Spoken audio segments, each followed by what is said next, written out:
I love it that everyone's just mingling and connecting. That's awesome. I hope you've all had some great breakfast this morning and that you've grabbed more coffee if you wanted. We're going to get going. My name is Allie Boswin, and on behalf of the staff and on the board of directors, I just want to welcome you to our 8th annual Prevention Summit. I can't believe it's already 8 years. That's amazing how much work we've been doing in this last 8 years. You know, here at the summit, at the coalition, we're the Raymond Coalition for Youth, but whenever I say that to someone, I always just say we're the coalition. I don't know how many else of you just refer to us as a coalition. And the thing I love about that the most is because that is the essence of who we are. We are the coalition, which is a group of people and other groups and organizations joining together for a common goal.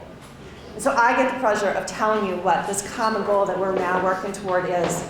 We have set up our 10-year vision. Our goal that we want to reach by the year 2031, which I don't know, maybe that still sounds like space age to me, but 2031, we call it our BHAG, our big, hairy, audacious goal, because we're not going small. You ready for it? We want to eliminate substance misuse in our youth, in the greater Raymond community. Eliminate it completely. And this is possible if we're all doing this together. It's not going to be the staff. It's not going to be the board. It's going to be all of us. I'm looking at the teams who are here from Youth Action and how they influence their peers. I'm looking at law enforcement and schools and scouting and police. Everyone's here together. And together, we can do this by the year 2031. And when I started thinking about this goal, I think, what would it look like if we accomplish this goal? I was thinking about kids. You know when kids are little and they think, when I grow up, I'm going to be, you know, fill in the blank. I'm sure you all can think back. We're going to be a firefighter. We're going to be a teacher. What are we going to be? How many of those dreams get crushed by substance misuse? We can make those dreams come true. Imagine a time where relationships between parents and law enforcement and our youth is healthy. It's positive. Think how many times that mental challenges and mental issues that are coming up in people's lives are buried in the bottom of a bottle, right? That they're dealt with. That stress is dealt with in a healthy, meaningful way. That kids who are bored aren't finding binge drinking as their opportunity to release that boredom. That we have positive, healthy choices. I'm envisioning a community where our youth are heard and our youth are valued. I don't know, but I'm excited for this. 10 years, we can do this.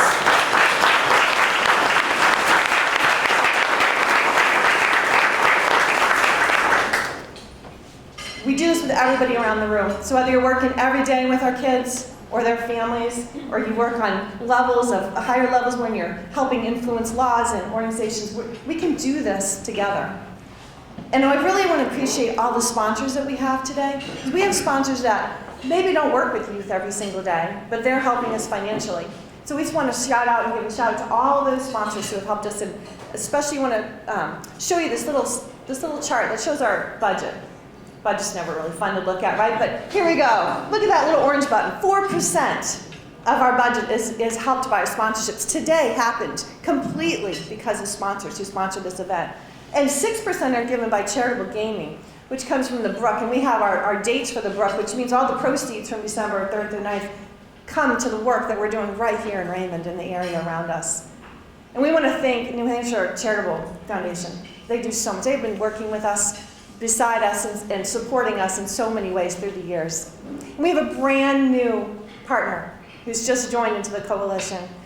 And they came in as a legacy sponsor for this summit. We have a nice banner here to unite us, so we're excited. Nadine, we're glad that you're here with us today. And we want to thank all of our other sponsors. We have People's Bank and Granite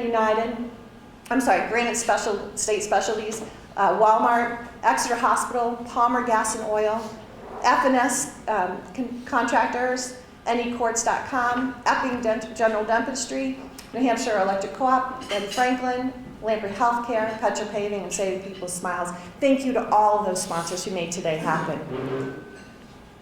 And now I get to introduce Celeste, who's going to lead us in this morning and share some things. And if you haven't had time to work with Celeste, she is not only just the most dedicated and hardworking, she founded beginning of this coalition, and she is the most passionate about our youth and about that hairy, audacious goal. So please help me welcome Celeste.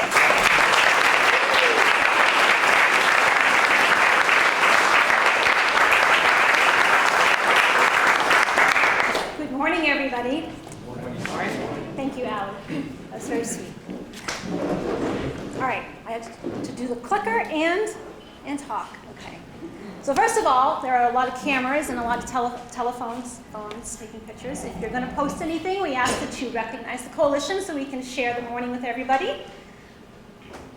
How great is it to see everybody in person? Your whole body with all of your clothing on, not just a square, laughing and joking together. This is really exciting. We missed last year's event and we were not able to celebrate with you.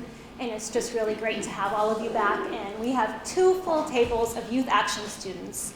Our new coordinator, Pam Baker, is with us, and she's doing an amazing job organizing Youth Action groups at the middle school and the high school. And we have students from both groups here today. So that is really what the coalition is all about, and really very exciting. We've been doing this since 2002, which is very exciting also. We're going to be celebrating a 20-year anniversary very soon. Look forward to that. But really today is about recognizing all of you in the room. The coalition would not be here without all of you playing a role in everything that we do. We are all a piece of the puzzle, and we're very grateful to have you, and we appreciate you. And I think that's something that's really important to say, because a lot of the work that we do doesn't always get recognized, and I'm speaking for all of you in your positions, and we all need to know that we're appreciated, and we definitely appreciate you being a part of the coalition. So thank you. You should all have a round of applause for that.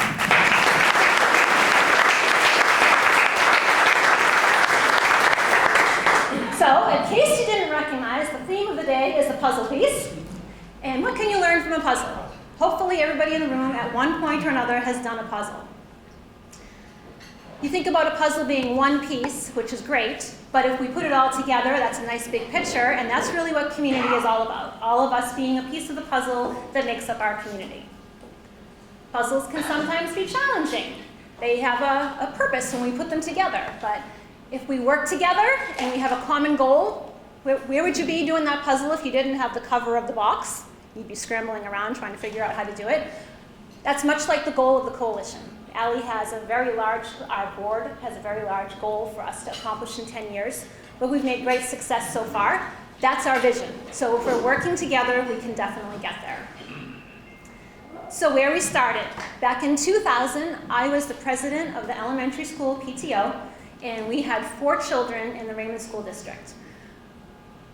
And UNH came to town and asked us if we wanted to form a committee to start talking about the fact that Raymond Youth Risk Behavior Survey results showed that Raymond had higher rates of substance misuse compared with the state of New Hampshire. So as a parent, that was something that was very concerning to me, so I got involved. We put together a team and we did the teen assessment project. We administered it to all students in Raymond School District in grades 7 to 12. And the next slide, I'm going to show you the data. But I want you to think about that. The students who took that survey back then would now be between the ages of 31 and 37 years old. And if we think about that, and we think about the opioid epidemic that has been across the nation, it's primarily impacted 30 to 40-year-olds, the greatest. And also, if we think about that age group, they're the parents, if they stayed in the community and had students who are going to our school system, their children would be in our elementary, middle, and high school. So that's just a framework for where we are. Here is the survey results. The TAP survey we took in 2001 is the blue column, and the 2019 Raymond High School Youth Risk Behavior Survey is the green. That's the impact our work has had from when we started doing this work until now. Now, obviously, they're entirely different students, but the work that we're doing each and every day impacts the decisions those students make. So we've made a lot of great progress. Our new challenge is stimulants, meth, and opioids. We were very fortunate. The coalition just received a Comprehensive Addiction Recovery Act federal funding grant. One of the first requirements was we had to be a drug-free community grantee or previous grantee, because they know that we know what we're doing, right? We've been proven track record of success for having that grant. And then we had to prove that we had higher rates of use compared to the rest of the United States. We got that grant. So what does that tell you? That is an issue that we need to work on in our community. And we are working on it. With the DEA, we work very strongly with them, and we've been doing a lot of awareness to get that message out. And I'm not going to steal John's thunder, because he's one of our speakers. But But alcohol, marijuana, and vaping still remain the top priority when we're working with children. And we need to remember that that needs to stay our priority, and we need to keep focus on that. Prevention doesn't have to be difficult. It could be a dirty word for some people, but when you get right down to it, if we increase awareness and decrease access to a substance, we decrease use. Quite simply, it's that simple. But it can be difficult getting people to talk about it. When we think about prevention when we have young children, we teach them not to run with scissors or touch a hot stove. I know for adults in the room, if we're going to put prevention into perspective, if you want to send that email that maybe you shouldn't send, don't hit the send button for 24 hours, that's prevention. So what's the value for being involved in the coalition? You all have very busy schedules. I'm sure all of you had other places that you could be today. We have the governor in the room, and he's with us today. I know he has things to do. But this is important work, and this requires all of us working together. But there's a return on your investment. What's in it for you? So if the schools are involved, they have improved student performance. If the law enforcement are involved, reduced calls for services. Parents are connected, youth are connected. There's value in being a part of something that's bigger than you. And we can't stop. Again, I can tell you when I got involved 20 years ago, I never would have imagined being here 20 years later. And when we named the coalition, the Raymond Coalition for Youth, we never envisioned almost 20 years later our coalition would still be here. That's due to all of the dedication of the people who come and are part of the coalition. And people come and go in our community. Students come into the school in kindergarten, they leave when they graduate. We have to continue doing what we're doing. We can't stop. It has to keep going forward. New students, parents, and partners. And we're grateful for all of them. If we were to go back and find all of the people who have been part of the coalition, I know on your invitation, there was a list of the board members who have been part of the coalition. Our award recipients are on your programs. People come and leave their mark on what we do. One piece isn't enough, right? So each puzzle piece in the room here today could write a grant, could get funding, could put a program in place, and that's really great. But you're individual pieces, so you do have an impact, but if we work together, we have a much stronger impact. And he's not with us today, Dave DeRusi, who is our interim superintendent. I had a meeting with him to talk about the coalition, and I walked away with a big smile on my face because he said partners are partners who do things together. Don't say you're a partner and walk away and take the credit for everything someone else is doing. And I really did love that comment. I was talking to Jess and I laughed. I'm like, I love that guy. So our coalition puzzle is far more stronger, and it's bigger, and it's brighter when we're all together. So we're a data-driven coalition so that we can show success or identify areas that we need to work on. We couldn't do the youth risk behavior survey this year because of COVID. So we went and did a community assessment. We had a great, diverse group of people who participated, which is always very good. We were looking at what are the issues facing youth in Raymond. Not too surprising, but definitely concerning. Stress and anxiety, depression, suicide risk, and substance misuse. All things the coalition tackles, all things that we can do far better with all of us working together. Who's responsible? 55% of the people who took the survey agreed the community working together. Again, the coalition.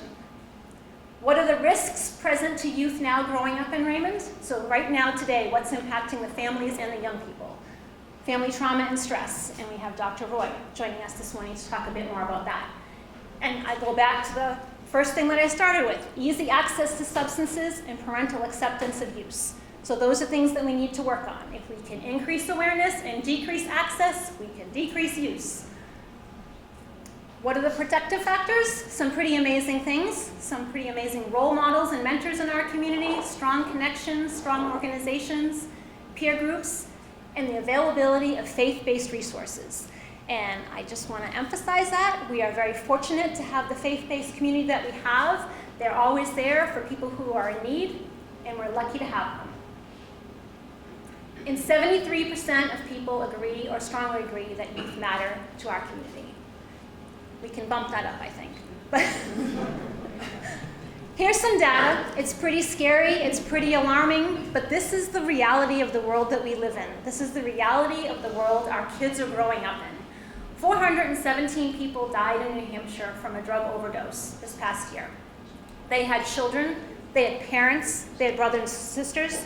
They had an employer, they went to school, they were in our community. They were a piece of our puzzle, and now they're no longer with us. So when we talk about going back to normal and what normal looks like, normal is different for everybody. So when we're talking with our young people, if we remove normal from the equation, we remove a lot of stress, we remove a lot of expectations. Everyone's normal when they go home tonight is going to be completely different. So not having the same normal and not putting that pressure on our young people is very important. This is where we've been in 20 years. I'm not going to read all those slides. Just the longevity of the coalition. We do that because we have a consistent way of doing things that our drug-free community grant taught us. There's 7 strategies for community change, and the 3 top ones are what the coalition focuses on the majority of the time, providing information, support, and enhancing skills. The other 4 bottom ones are more intense. I can tell you that changing policy and physical design take the most work and the most people to be a part of it. So we had to get creative, right? We have monthly coalition meetings that have been consistent for almost 20 years. COVID hit and we had to get very creative. So we went to Zoom like most people did. We are back in person, I can tell you, and we had 20 people at our last meeting, so they're stronger than ever, and we're very grateful to have them. Unite Us, our new partner, and Nadine will be speaking at our December 9th meeting. If you're all curious what Unite Us is, I definitely am, and I'm looking forward to it because I've heard great things. You're all welcome to come. We have free coffee and muffins too. It's a great time. This is something that's very difficult. So when COVID hit, we were looking at what could we work on now? And this is something our young people in Youth Action have been talking about, marijuana prevention. And they really took it and they ran with it. They got the signatures for a warrant article to have 2 warrants put on the ballot. And one of them was to restrict marijuana signs in the city, in the community of Raymond. And the next one was to prohibit the commercialization of marijuana in Raymond if this was something that was to become recreationalized in the state of New Hampshire. For people in the field of prevention, this is considered an opt-out bill to say that we do not want this in our community. And in Massachusetts and Colorado, the majority of communities have opted out. So it's easy to tell people to say no to pot, right? But think of the egg and your brain on drugs. That didn't really go so well. A lot of people know about it, but so we could just say no, but we need to really provide awareness and education. So we work with our partners. Some of them are in the room, our state prevention partners, other drug-free community coalitions, they're back there. We do not do this work by ourselves. We have great, amazing people we work with. We did a whole wide communication plan and campaign to provide awareness to what actually the impact of marijuana is. It's not going to be a windfall of money that comes into our state and does all kinds of great things. There are real implications to this. We got a lot of pushback on it from some people on social media. I can tell you, I had a conversation with Dr. Roy about when they call you out on social media, it's not very pleasant, I can tell you. So I feel bad for our young people. It was a good message. Our young people live with those phones in their hands all the time. And as an adult, I could throw the phone aside and not pay attention to it. But that's another topic for another day. So we did a lot of awareness and education around this subject. It went to the voters, and it passed. So we banned marijuana commercialization from coming to Raymond, New Hampshire, or else we definitely sent a strong message that the majority of people don't want it here in our community. We were the first community that we know of in the state of New Hampshire to opt out of this before it happened, which hopefully it's not going to happen. We could thank the governor for that too. But we made the front page of the Sunday Union Leader. And Jackie, she's in the room, she's one of our Youth Action students. She was quoted in the newspaper, a great quote. This was a big deal. This was a big thing to happen in Raymond, to make this statement for changing policy. The next thing is very exciting. The Camber Memorial Disc Golf Park. This is changing the physical design of our community. So when COVID hit and everybody was stuck in their homes and we were trying to get people outside, we have a beautiful location in our community called Riverside Park. It's kind of in the middle of nowhere and people don't really know about it. We were talking about putting together a disc golf park, and there was a family who lost their son, and they were looking to do a park in memory of their son as well. And Vicki Bear is in the room today. I don't think Craig is with her, but she and her husband have honestly just poured their heart and soul into this park. And I went for a walk up there with her yesterday, and The park is so close to finished, and it's going to be just a godsend for our community. And it means so much to them, and we're just so very grateful to them for that. So it's important to remember, you're a piece of a puzzle in someone else's life. You may never know where you fit, but others will fill the holes in their lives with the pieces of you because you do make a difference. October is Substance Misuse Awareness Month, an opportunity for you to talk with others about prevention, increase that awareness, that will help decrease use. And this is a statement, one of our board members is not with us today, but this is very important to him.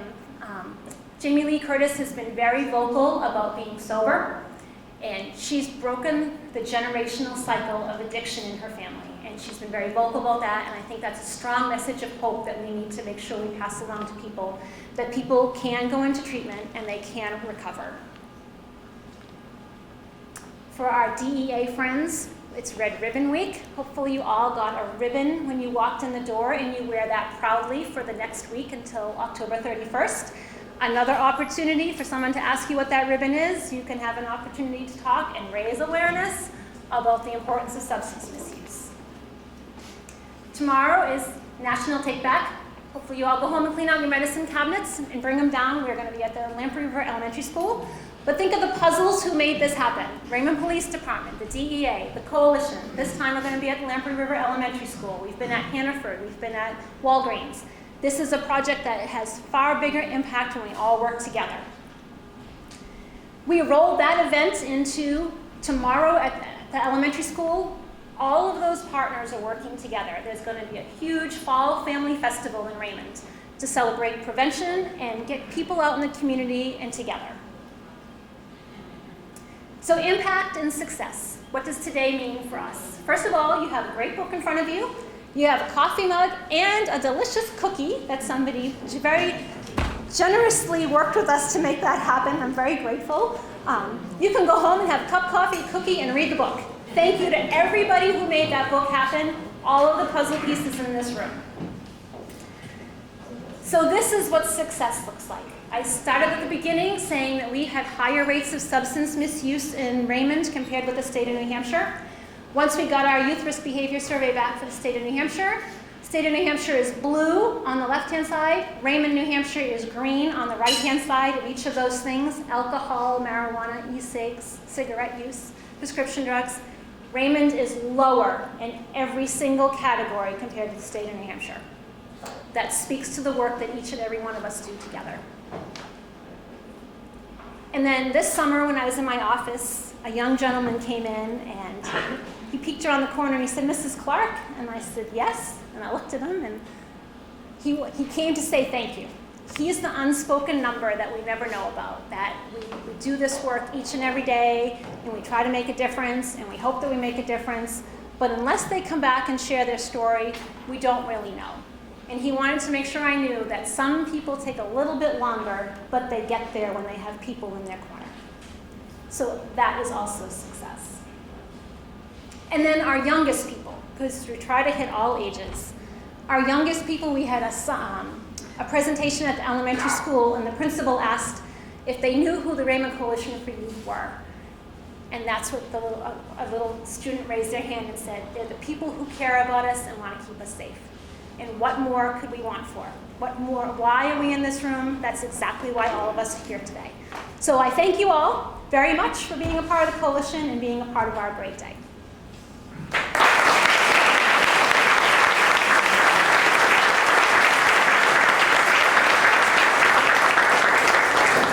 With that, it's my pleasure and honor to introduce the governor of our state, Sununu.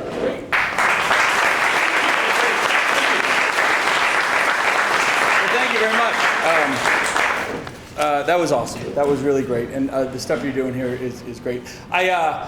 So a couple things. I have about 15 minutes and then they're going to, it's one of those days they're going to give me the hook and pull me right out of here. But I can't stay for the whole event. But first and foremost, a big thank you and congratulations to a lot of the folks who are being recognized here today for the amazing work that you're doing. Obviously, and I love the data. I love that you watch the data and you have surveys going back 20 years. I mean, that's what you need to see. Where are the trends? What's moving? What isn't? You find a granularity in those surveys, and when you're talking to kids, you're talking to the right groups, and you can use that data to really be focused. And that's what it's all about. You can say, say no to drugs and all that. That was an okay message for a certain time, but we got to be very focused in terms of what we do now. It's ever evolving. I was once the youngest governor. I'm not anymore.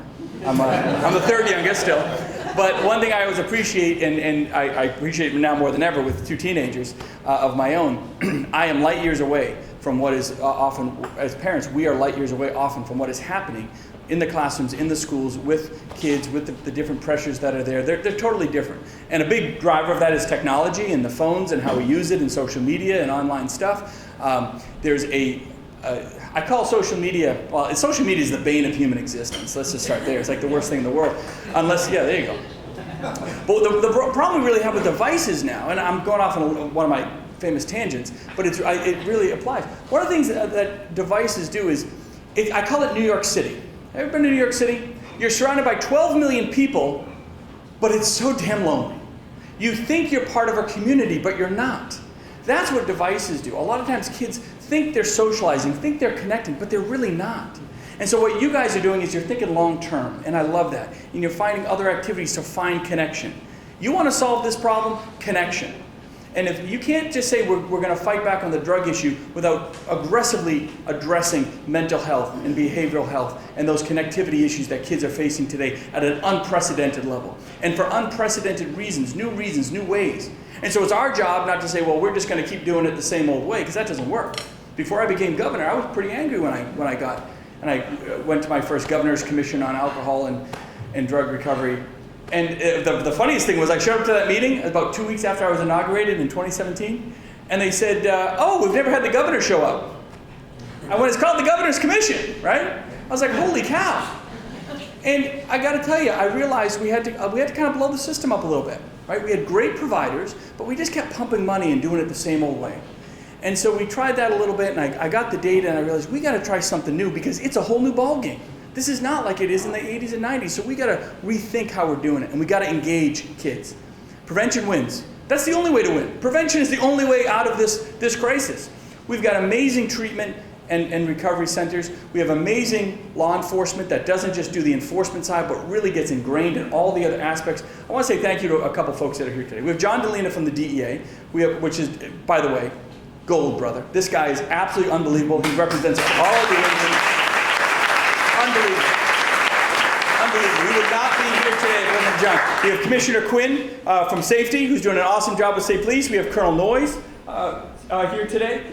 We have Mark Armaganian, who runs the Enforcement Liquor Commission. I see Eddie in the back, the Deputy Commissioner of Safety there. The reason you have law enforcement here is because they've taken this all approach, which is the right approach. The left hand has to know what the right hand's doing. Now, when I kind of rebuilt the system, I said we call it the doorway now, right? And when I became governor, I'd get calls on a daily basis. My daughter can't get a bed. My son can't get treatment. There's no doors here, right? We actually have created a system where we have, the beds aren't the problem anymore. We have a lot of beds, we have a lot of opportunity, but it's about making sure everything is truly encompassed. And our numbers have gone down. We can't pat ourselves on the back. You saw 417 overdose deaths last year. Amazingly, and this is where I think we do have to, it's important to show the hope that we are moving in the right direction, not just Raymond in the state. New Hampshire was the only state in the country, remember, we were the tip of the spear. Former president said we were the drug den of America and all that kind of garbage. We pushed back on that. Last year, New Hampshire was the only state in the country where overdoses did not go up. The only one in the country. Which tells me we got a lot of work to do, but we're rebuilding this infrastructure, and we're rebuilding it. When you talk about a recovery program or a treatment program, that's actually part of the prevention program too, right? We want to bring those opportunities into our communities. We want to bring those opportunities to make sure that we're providing that access to care. A big thing that I believe in is rural access to care. We're in the southern tier. We're very fortunate to be in Rockingham County.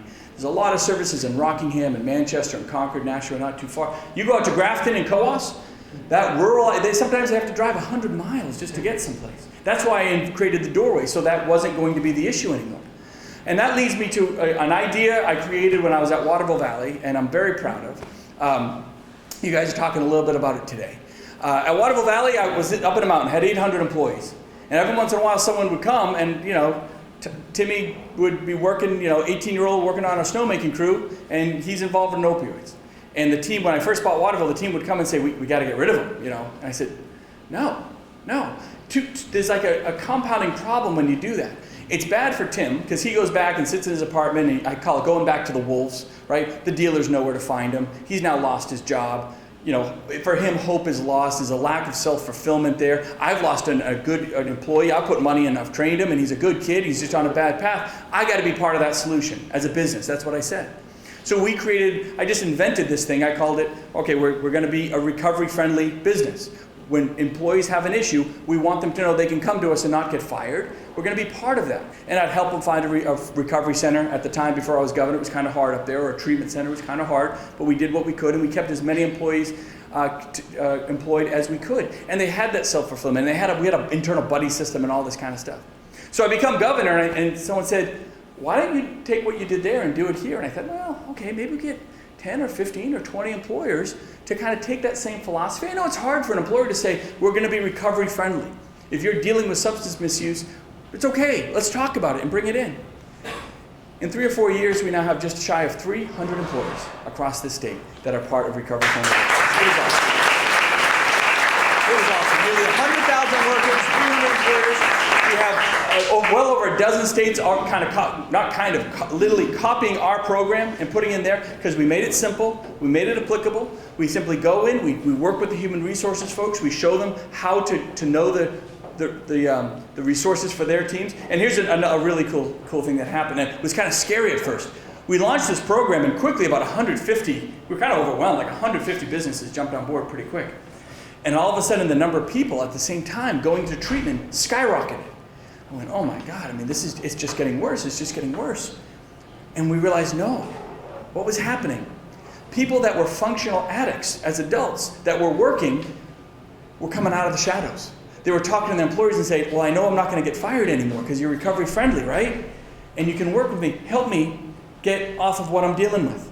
And they were. So they were getting more folks into treatment. So the whole point of this is we're drawing it out of the shadows. We're talking about it, and realizing every family, no matter what your economic background, no matter where you live, whether you're in Raymond or Pittsburgh, New Hampshire, it's affecting everybody across this state. And you have to understand how it melds with the behavioral health issues and the mental health issues. And we're getting very aggressive, as a lot of folks know, with tackling the mental. It's the unspoken crisis. Pretty much everybody I know knows somebody or a family member or coworker or a coworker's kid or whatever that is dealing with some type of mental health issue at some level. So we have to be there for them. The days of telling people, here's my program, so you have a problem, come into the program, and hopefully your problem fits in, how the program works. Heck with all that. That's old government. The new way of doing it is saying, everyone has a slightly different issue they're dealing with. I need to have a flexible system. I'm designing systems to be flexible to wrap around your needs, right? You're in school, you have behavioral or mental health concerns, or things are getting stressful or whatever it might be, right? We can't say, well, now you have to, get your parents on board and get in a car and drive 50 miles over here to this one center that's been doing the same way. No way. We're going to come to your school. We're going to come to your business. We're going to come to where you are, because that's the 21st century way of doing things. Is it a little more costly? Yes. Does it take a lot more effort? Yes. But does it get way better results? Absolutely. And if you're not getting the results, nothing else matters. For so long, we graded ourselves in this state by how much money we would throw at this problem. But if you're throwing money at the same old way of doing it and not getting the results, what's the point? You'd have people in Concord patting themselves, oh, we put $10 million to it. Let's check a box and move on. No way, man. We got to redesign. What you guys are doing here is redesigning around prevention. You're staying ahead of it. You're thinking 10 years ahead. And some people say, oh, that's a lofty goal. You'll never get it to 0 in 10 years. Bet your ass you will. You will, right? You got the right people. Sorry, I didn't mean to use it. Who cares? I'm excited. I'm really excited about what we're doing. So look, what I need to do is what we need to do, the responsibility of kind of taking this model, picking up and copying it. Taking this model and putting it into communities that talk about this but don't really know how to get it together and how to organize. 2 other people I really want to recognize. Dave and Eliza. Dave and Eliza, raise your hands. I'm going to show you up. So Dave and Eliza are part of my team. At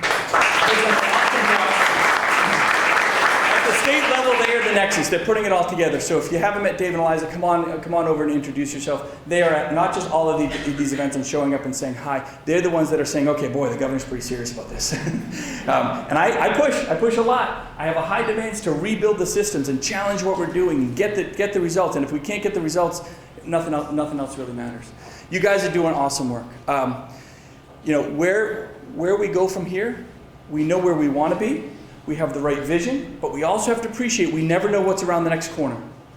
10, 15 years ago, was anyone talking about opioids? 10 years ago, right? No. We were talking about spice and all this kind of stuff. And before that, it was, there was the crack epidemic in the 90s and the cocaine. And now meth has always really been here. It kind of waned. Now it's coming back. They're mixing meth into a whole new thing. I mean, you have meth coming in mixed with opioids that look exactly like Adderall. That's what bastards these guys are, if you'll excuse me. That's how nefarious these guys are. They are making it look like traditional medicine that kids might be taking. And that's how they fly under the radar. It's coming in more potent. It's coming in more aggressively. The meth coming over the southern border out of Mexico right now. Anyone ever see that crazy show Breaking Bad? That's real. That is the level of potency that is coming in at unprecedented levels. And people wonder why I go so crazy about the southern border crisis going on down there. It affects us here today. The human trafficking, the drugs, it all affects us. And what we are doing with law enforcement here isn't just here in the state. That's why John's here. Because as a state, the way we interconnect local law enforcement, state law enforcement, DEA, working across state lines. We don't just stay in our boundaries, right? If we did that, we're just playing defense. We go on offense. We work with our counterparts in other states, and we become a model of how to do it. You have other states all across the country calling our law enforcement, saying, how are you guys doing this? This is a whole new thing. How are you doing this? And it's awesome. It really is. And they're not just out there on the enforcement side. They're working with recovery programs. They're showing up and saying, what is happening with the prevention world? Because they know everyone's got to be part of the same solution. Everyone has their expertise. But everyone, the left hand and the right hand, always have to know what to do. I get excited about this stuff because this is the ball game. And it's not just in that silo. It's mental health issues. It deals with, it transfers over to abuse of kids in homes, right? You get these parents that get addicted. You get a whole different level with DCYF and what happens in those homes with those kids that aren't being cared for. And so we got to be not reacting to the crisis. That's how New Hampshire used to do it. We'll have a great system when the crisis hits, we'll be able to react. No way. Proactive, prevention. As you said, there's so many forms of prevention. Social media. Let me get back to where I started, because I use social media more than anyone I know. But I always try to be on the positive. But you got to get things to go viral too. You can't just say, hey, say no to pot. I love that crap, by the way. I love that logo. I'm going to use that. But it's not just say no to pot. It's, are we being aware? Are we doing things that are kind of fun and innovative and engaging and going viral? Right? Using it in that positive way. Not just putting, message is fine. But if you can't communicate it, make it stick. Right? You throw that spaghetti against the wall and it just slides off. Didn't work. You want it to stick. You want it to stick some way. And you want it to stick not just with your current community. We all get it. Who are the 10 people we're going to go out, whether it's in our school or in our place of work, and say, hey, I was at this great thing this morning, and here's what they talked about. Here's what Raymond's doing. I love you. Are you interested in getting involved, right? You interested in being a partner, a corporate partner, whatever it is? We all know 10 people who have no idea what's going on in this room today. Go get them. Get them excited. Nobody's going to say no to that. They're going to get excited about it. You guys are doing awesome. I cannot thank you guys enough. Congratulations to everyone who's getting awards today. Let's make this bigger. Well, you guys are back. We're all face to face. We all have our clothes on. I don't know what that comment is about. I'm not sure what that was. I just want to go on record. I don't know what that was all about, what you guys used to do here. I don't know. Sounds fun. Sounds crazy. But it's really about making it bigger and better. We're all back. And big thanks to Candia and for hosting this today. My hope is that we got to hold it outside in a tent that seats 500 people next year. That's what the goal is, right? Get other towns involved, get other groups involved, get other corporate partners involved, get other neighbors involved. You guys keep doing it. We're going to rock this thing. And we're going to keep dropping that number and keep making it success. And you will hit your 2031 goal. Thank you guys so much.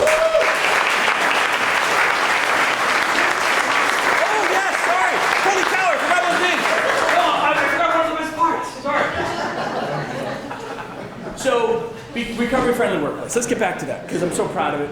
One of my engineering inventions at work. So this thing is going so viral. Today we are announcing and we are congratulating the first town, not place of business, but an entire town, the community of Raymond, the town of Raymond, all their employees. They are now becoming the first town in the country that is a recovery-friendly workplace.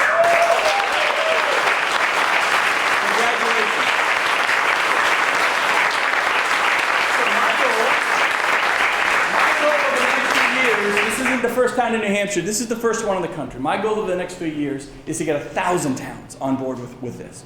And it's not just this thing has already gone viral. It's gone crazy. It's not just for workplaces. It can be for towns. It can be for schools. It can be for anyone who wants to say, our group is going to accept this and work with it and find a solution for those who want to be who are part of our team, or their kids who are part of our team. It has to be a community effort. You guys are doing great. I can't thank you guys enough. I don't know who I'm handing this to, but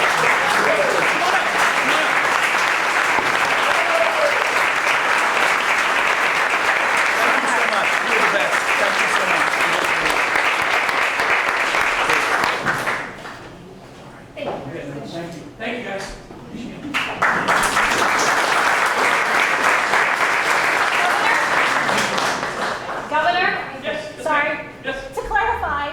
The Zoom comment, then make sure you have your pants on. Oh, okay. Make sure we revisit that. Thank you. And a huge thank you to Deb and Tonti of the town of Raymond for making the possibility of Raymond become a recovery-friendly workplace. Thank you,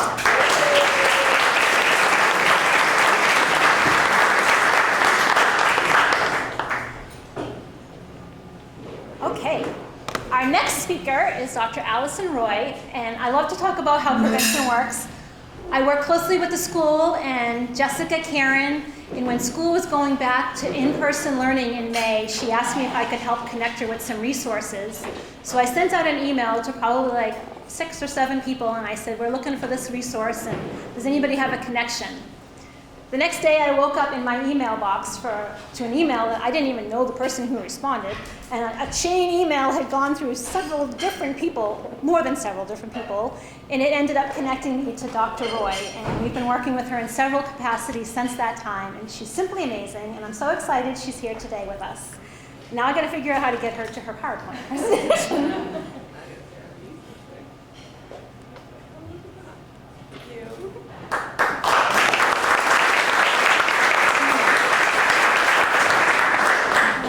Good morning, everyone. No one told me I was going to be following the governor. That might have changed my yes or no reply. No, I am really happy to be here. I'm happy to be working with this community in several different capacities. As we'll learn throughout my kind of talk this morning, that's the way this is going to work, is that there's communication, there's connection, there's partnerships happening, and already there's been a common theme talking about how this community is going to heal and move forward during this time. So we're going to look at several puzzle pieces today, and my hope is that we walk away from this our morning together, with knowledge, with excitement, with energy to move forward, and the ability to either do something differently or to say, which I bet a lot of you will say this morning, I'm already doing something that's effective for the youth in this community, already doing something that's helping move this community forward. So our first piece is knowledge.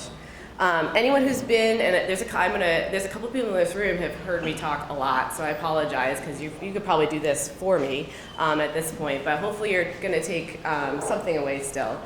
This first part about knowledge is really, we're gonna get a little nerdy. It's a lot of science. I hope can break it down for you all in a way that is helpful and is validating, but it's about understanding why we, our spouses and partners, our kids, our children, the kids we work with, our colleagues, our friends, our neighbors, might be having some of the reactions that we're all having today. How did we get here? What does our brain look like on stress? What happens when we're stressed? And it would be a miss if I didn't start here and what we've all been through in the last 18 months. Is this global crisis, this global pandemic? It's not just COVID-19. It's watching families struggle with finances, with connections, with being able to reemerge into society, with politics. There's a lot happening in our world right now. That's pretty stressful.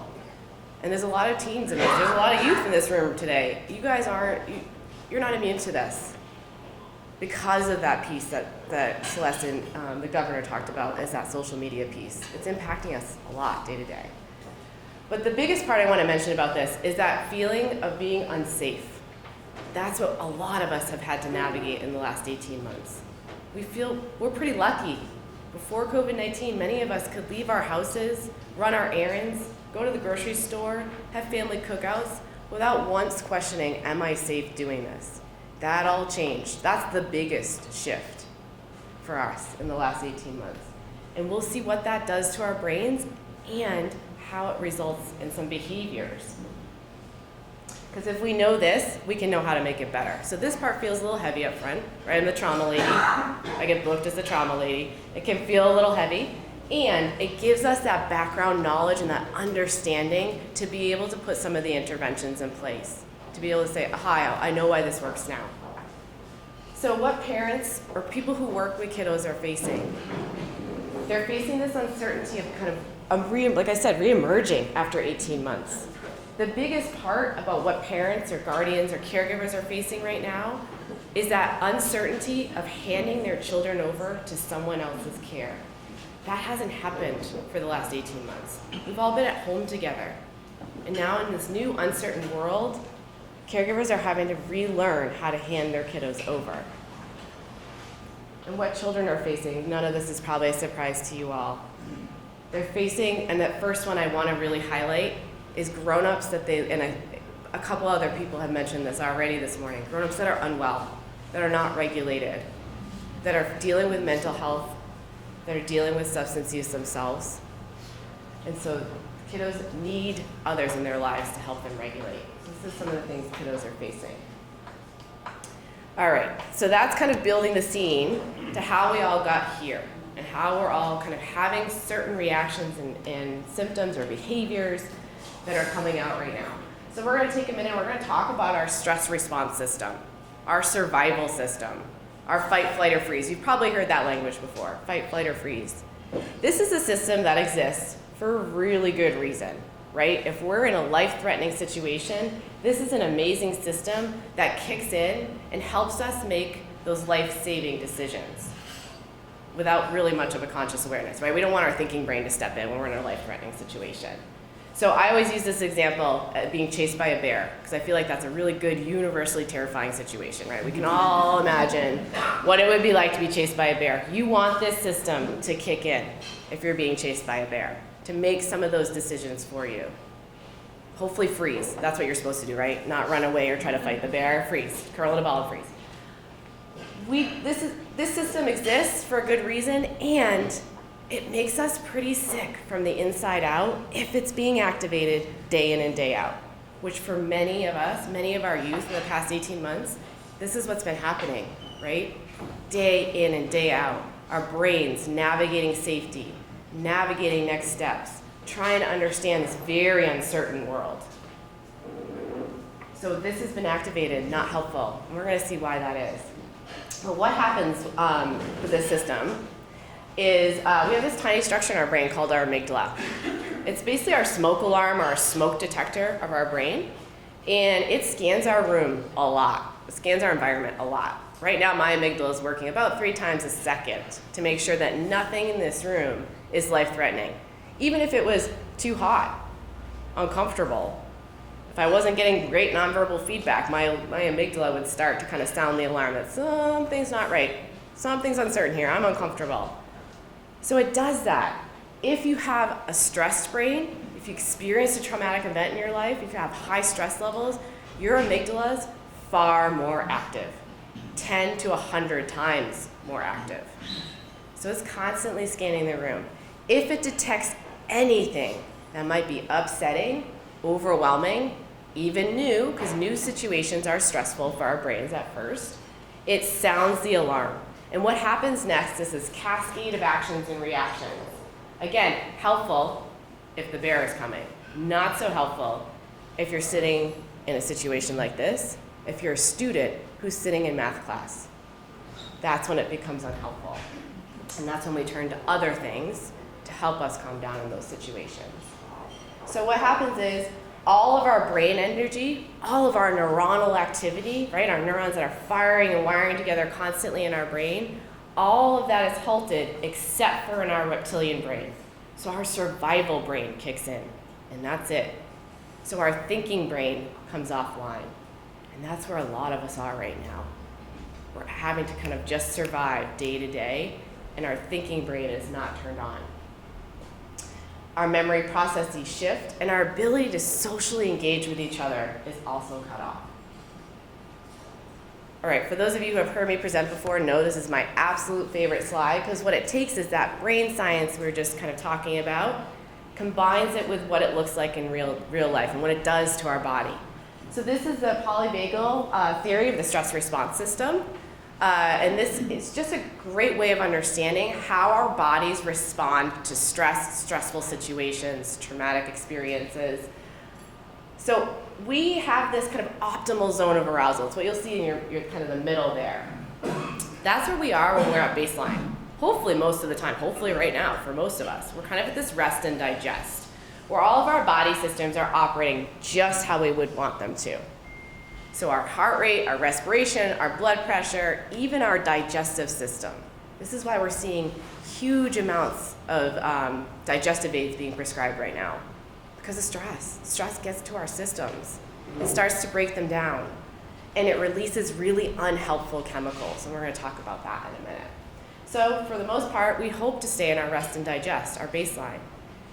If our amygdala, right, our smoke alarm, starts to detect anything in our environment, it's going to send us into one of the other two zones. Hyperarousals at the top, hypoarousals at the bottom.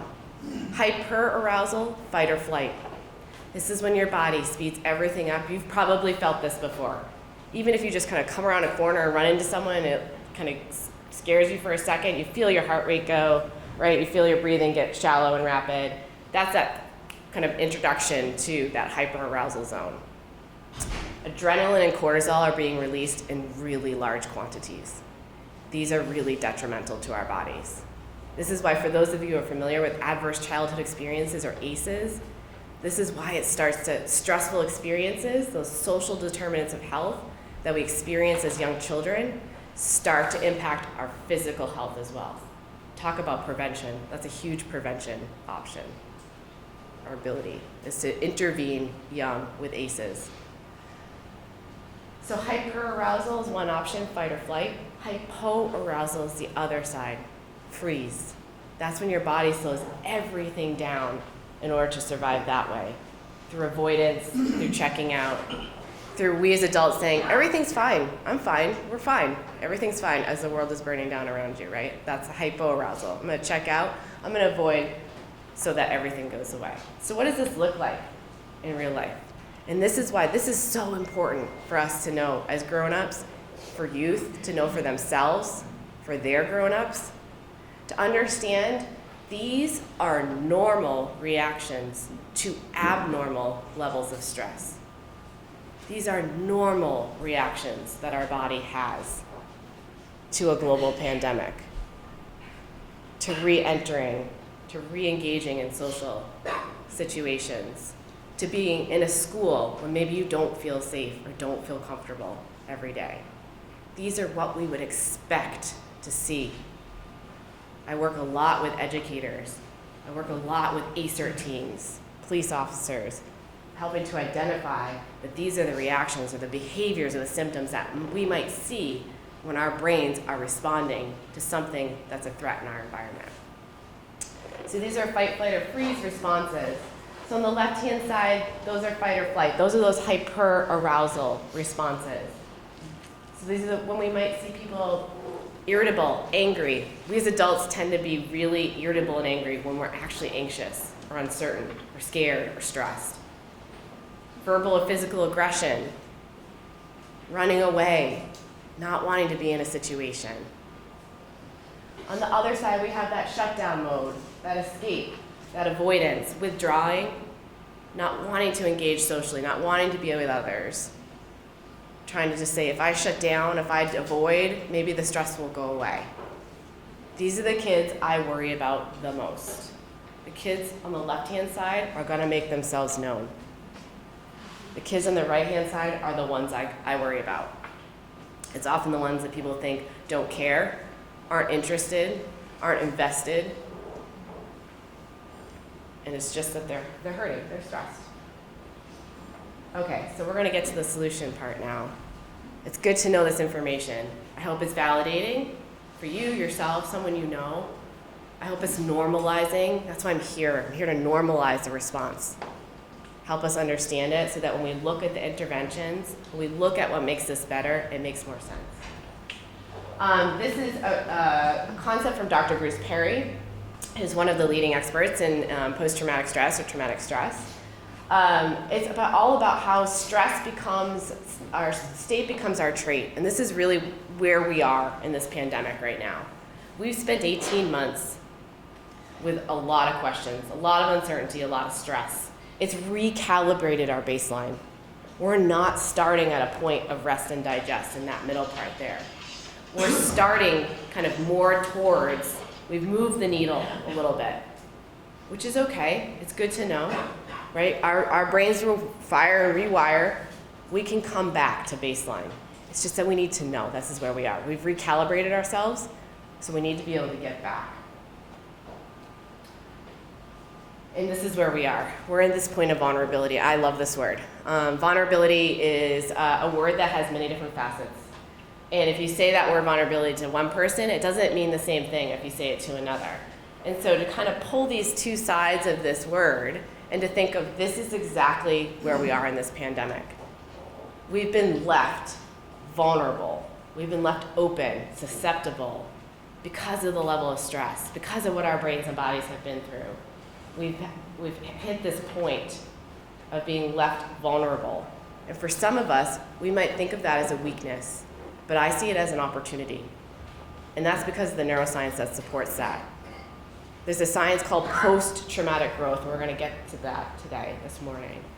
It existed long before COVID-19. It will exist long after. But what it says is our brains are actually most open to growth and change after experiencing something incredibly difficult, when we are most vulnerable.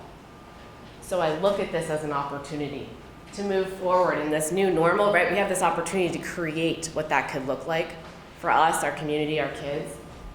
It's a birthplace of joy and love and belonging. That word's gonna become so important in a minute. Of empathy, of courage, of accountability, huge. Accountability is huge in authenticity, and doing that in an authentic way. We have this ability to move forward from this point in time in this way, and it's going to be healing. So that was part one, the knowledge, right? Understanding just even a little bit about what our brains are doing when we're stressed, and why what we're about to look at, this puzzle piece number 2 of relationships, is effective and does work. Celeste said it, Allie said it, the governor said it, which that makes, I'm always so happy when I'm like, we've got a common theme here without even knowing it, without having even talked about it, is that connection, those relationships. And that's what you all in this room can provide for the youth in this community, for each other. It's not just the youth, we as adults need this too. We need a tribe. So this is the mantra I work with Jess in the school system, and I can't say this enough. I'm going to keep saying, I'm going to have it tattooed across my forehead by the end of this school year. Regulate, then relate, then reason. We have got to regulate ourselves so that we can help the youth that we work with regulate themselves. We can do this through connected relationships, and then we get our reasoning brains back online. And then kids can learn. And then kids can move forward academically.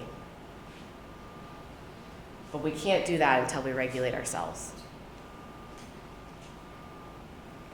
And we do that through connected relationships. So we're going to talk about relationships and the power of relationships, because every person in this room has this opportunity to create the kind of relationship I'm about to talk about with another person, whether it be a youth that you work with, a colleague, a friend, your own kids, your spouse or partner. You have this opportunity to have this incredibly powerful regulation tool. We like to say that not every relationship is a therapist-client relationship. Thank God, because I wouldn't have a job, right? I'm a psychologist. I would be out of work. Maybe. I don't know, there's such a demand. Maybe not. Maybe not. Maybe you all should become psychologists at this point. But, so not every relationship is that kind of relationship. But every relationship, 100% can be therapeutic. And that's what we need for our kids today, is to have these therapeutic relationships. It starts with attachment. Some of you might be familiar with the concept of attachment. It's John Bowlby's work, if you want more information about that. But what it says is we're herd animals. We're not meant to survive on our own. Humans are herd animals. And so we look to others to take care of our needs, especially when we're most vulnerable, especially when we're little. 50% of kids emerge from their first years with a secure, what we call a secure attachment. That means 50% don't. That means 50% are going to look for someone in their community to create that attachment with. And this is where you all come in. No pressure. But you have this ability to create this beautiful, healing relationship. And that's prevention. If we want to talk about prevention, that's prevention. This is the #1 place to start, is creating this interwoven web of relationships. And so that when a kid gets in trouble, or a kid faces adversity, or a kid faces a problem, they go, I have these 10 people who I know I can go to who aren't going to judge me, and they're going to help me push through this. I can bring my distress, or my upset, or my worry, or my frustration to those 10 people, and they're going to tolerate it, and they're going to help me move through it. Not that they're going to reject me, not that they're going to judge me, they're going to help me move through it. So this is attachment. And we do this through the process of attunement. And attunement is done in humans through little neurons in the front part of our brain called mirror neurons. They're pretty darn cool. They were discovered completely by accident, which happens a lot in the world of science.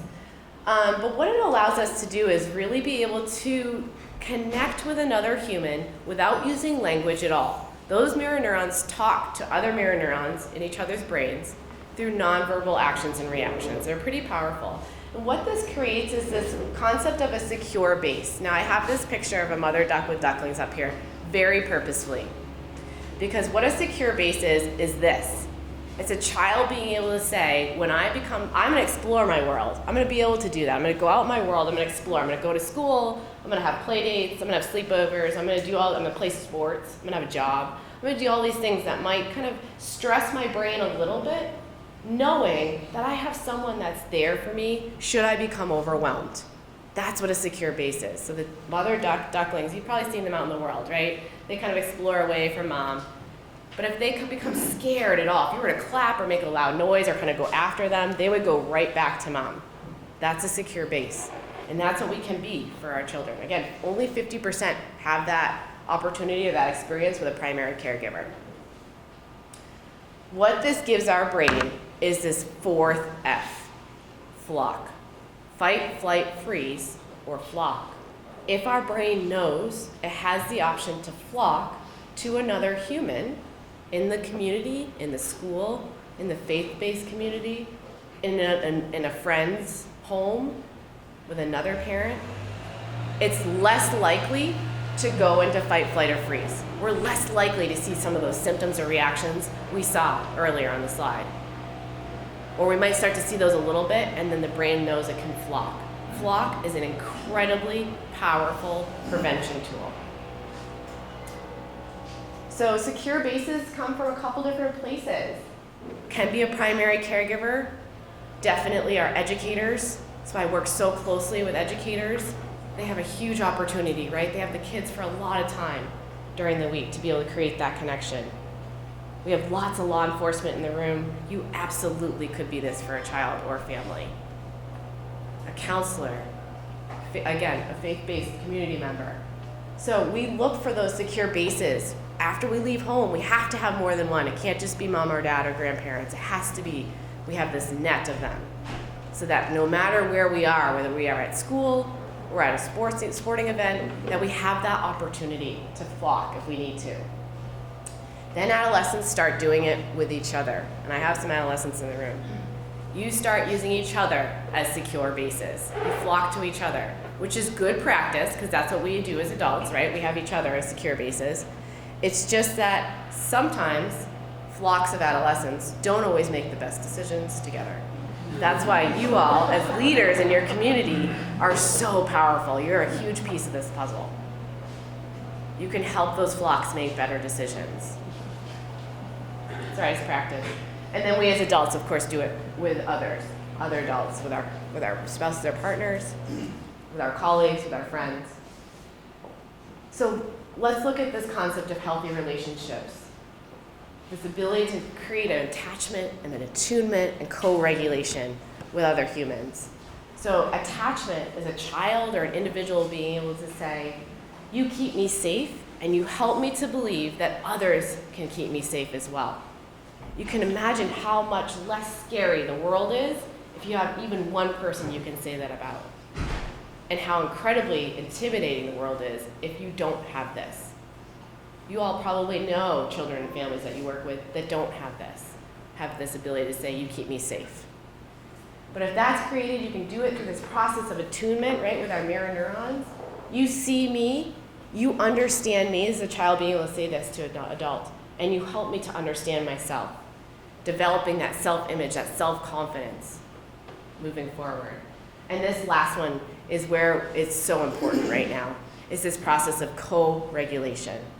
We always want kids and adolescents to self-regulate. That's a hard skill. That's a frontal lobe skill. And by the way, our frontal lobes aren't fully developed until we're 25. So that's a skill that's housed up here that needs some help and growth and development to work. And so we need to be, as adults, the regulated person in that child's life to be able to help them regulate as well. So you notice as a child being able to say, you notice when I'm upset or I'm distressed and you help me to calm down.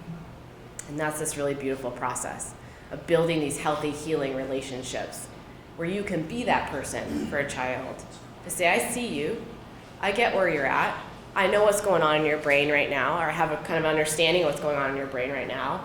I get it. Let's move forward together. And this is where this concept of resilience is actually built. So let's look at taking that a step further. So you have this relationship. What's the most powerful thing you can do within that relationship to create a protective factor? This is what we're talking about, prevention, protective factors, ways to kind of battle this crisis we have in our state and in our world right now. So this is Mr. Rogers, of course, he's a familiar face. He was so trauma-informed before he even knew it.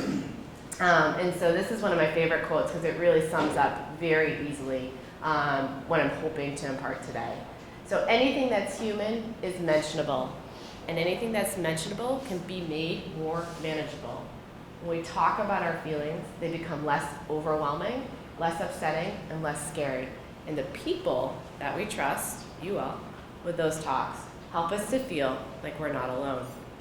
Several people before I came up here mentioned we have to be able to talk about hard things. We have to be, even Governor Sununu said, part of that, the companies being recovery friendly, part of what works there is that people feel the ability to step forward and say, I'm struggling and I want to talk about it and I want help. And that's what we have to do. We have to open up this dialogue within these safe, healthy, connected relationships to create growth, to move forward with healing after this incredibly difficult year and a half. So here's this concept of post-traumatic growth that I talked about at the beginning. I mentioned it. It's a beautiful concept that we know to be true through research, that brains are most likely to change and develop, especially in certain areas, like relationship building, when you've been through something really difficult. And all it takes is someone saying to you, hey, I'm here, let's talk about it. I'm not going to reject you because you're bringing difficult stuff to the table. Let's talk about it. This is a lovely article on the Harvard Business Review. So if you want more information and look up Harvard Business Review and post-traumatic growth, I'm sure this will come right up. But what this article talked about is the best ways to promote post-traumatic growth. So even just being able to take one part of this and bring it back to your organization, back to your life, back to the teens or adolescents or youth that you work with. Education, understanding what we've all been through and how it recalibrated our brains. A little bit of what we did the first part of this morning. Being able to tolerate some of the difficult emotions that might come up around that. It's been a tough year. There's gonna probably be emotions that come up around that.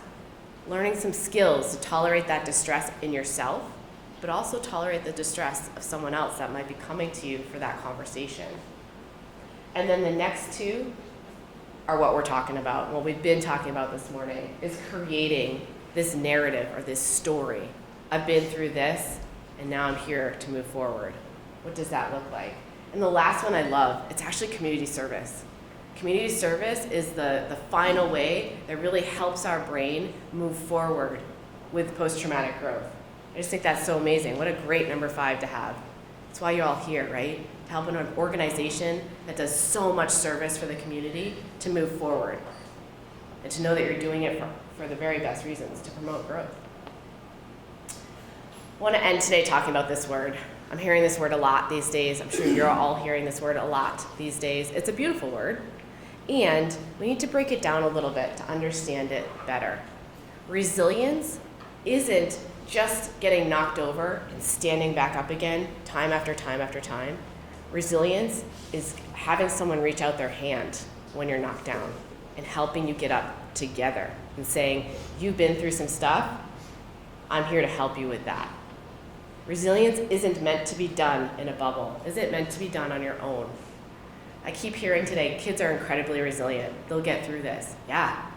Kids, you all, youth, incredibly resilient because you have these brains that change and are able to change a lot faster than our old brains do. Your neuroplasticity is faster than ours. Helpful in these types of situations. However, not helpful in a bubble. Kids are incredibly resilient, but they can't do it on their own. They need adults to help guide them through that resiliency. They need these supportive relationships. They need to be shown how to tolerate distress. We can't, Brian and I were talking about this earlier, we can't bubble wrap kids. We gotta stop bubble wrapping kids. We do it for all the right reasons as grown-ups, right? I have 3 kids of my own. I would love to bubble wrap them. We do it for a couple of reasons.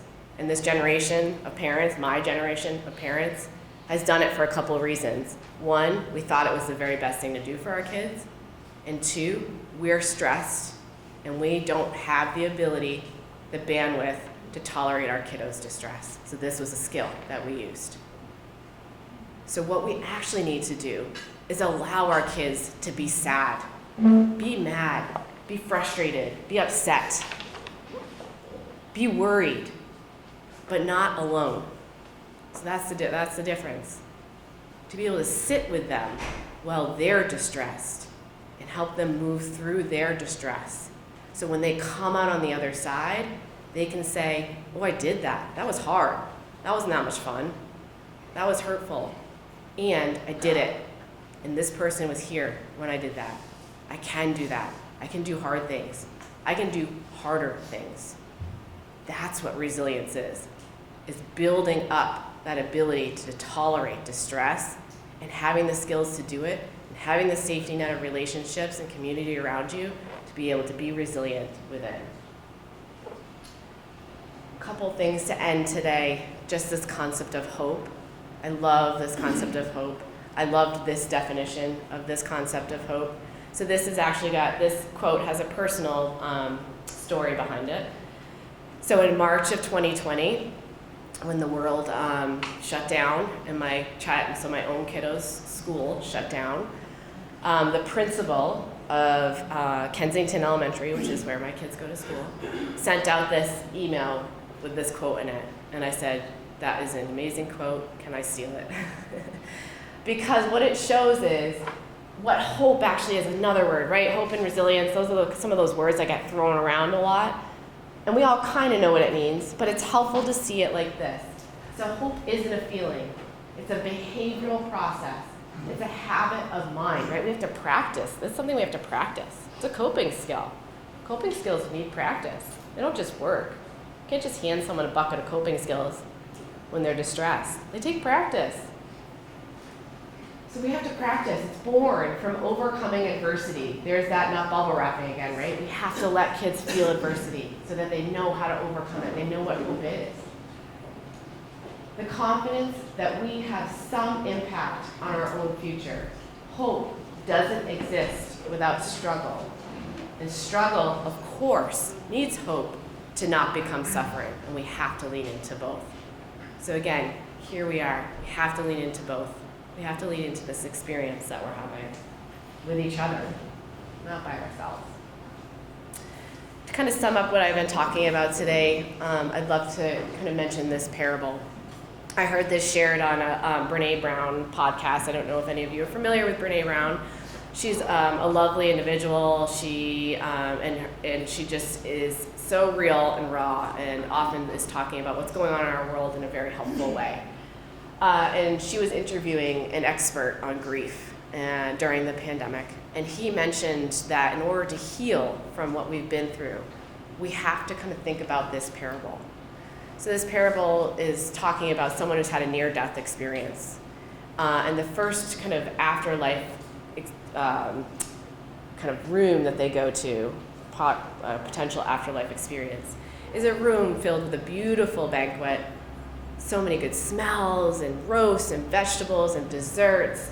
Everything looks and smells amazing. And there's all these people sitting around this long banquet table, and they all are starving and suffering. And they all have these long spoons that too long to feed themselves. So what's happened is they just have to look at the food. They can't feed themselves, they're starving. So this person goes into the next room, same table, same feast, same smells, same long spoons, but all the people in that room are happy and full and eating and getting along and forming a community because they've figured out how to feed each other with those long spoons. This is how we're going to heal from this experience. We've had what we've called a global trauma. We've all been through something. If we don't lean into each other and learn how to give each other what we need in these moments and be able to be vulnerable and take what we need as well, we're not going to have that post-traumatic growth. So hopefully we can take what's happening here, what's happening in Raymond, what's happening in this community with this coalition, and continue that work, continue feeding each other, continue supporting each other, building those relationships for the youth in this community. Thank you.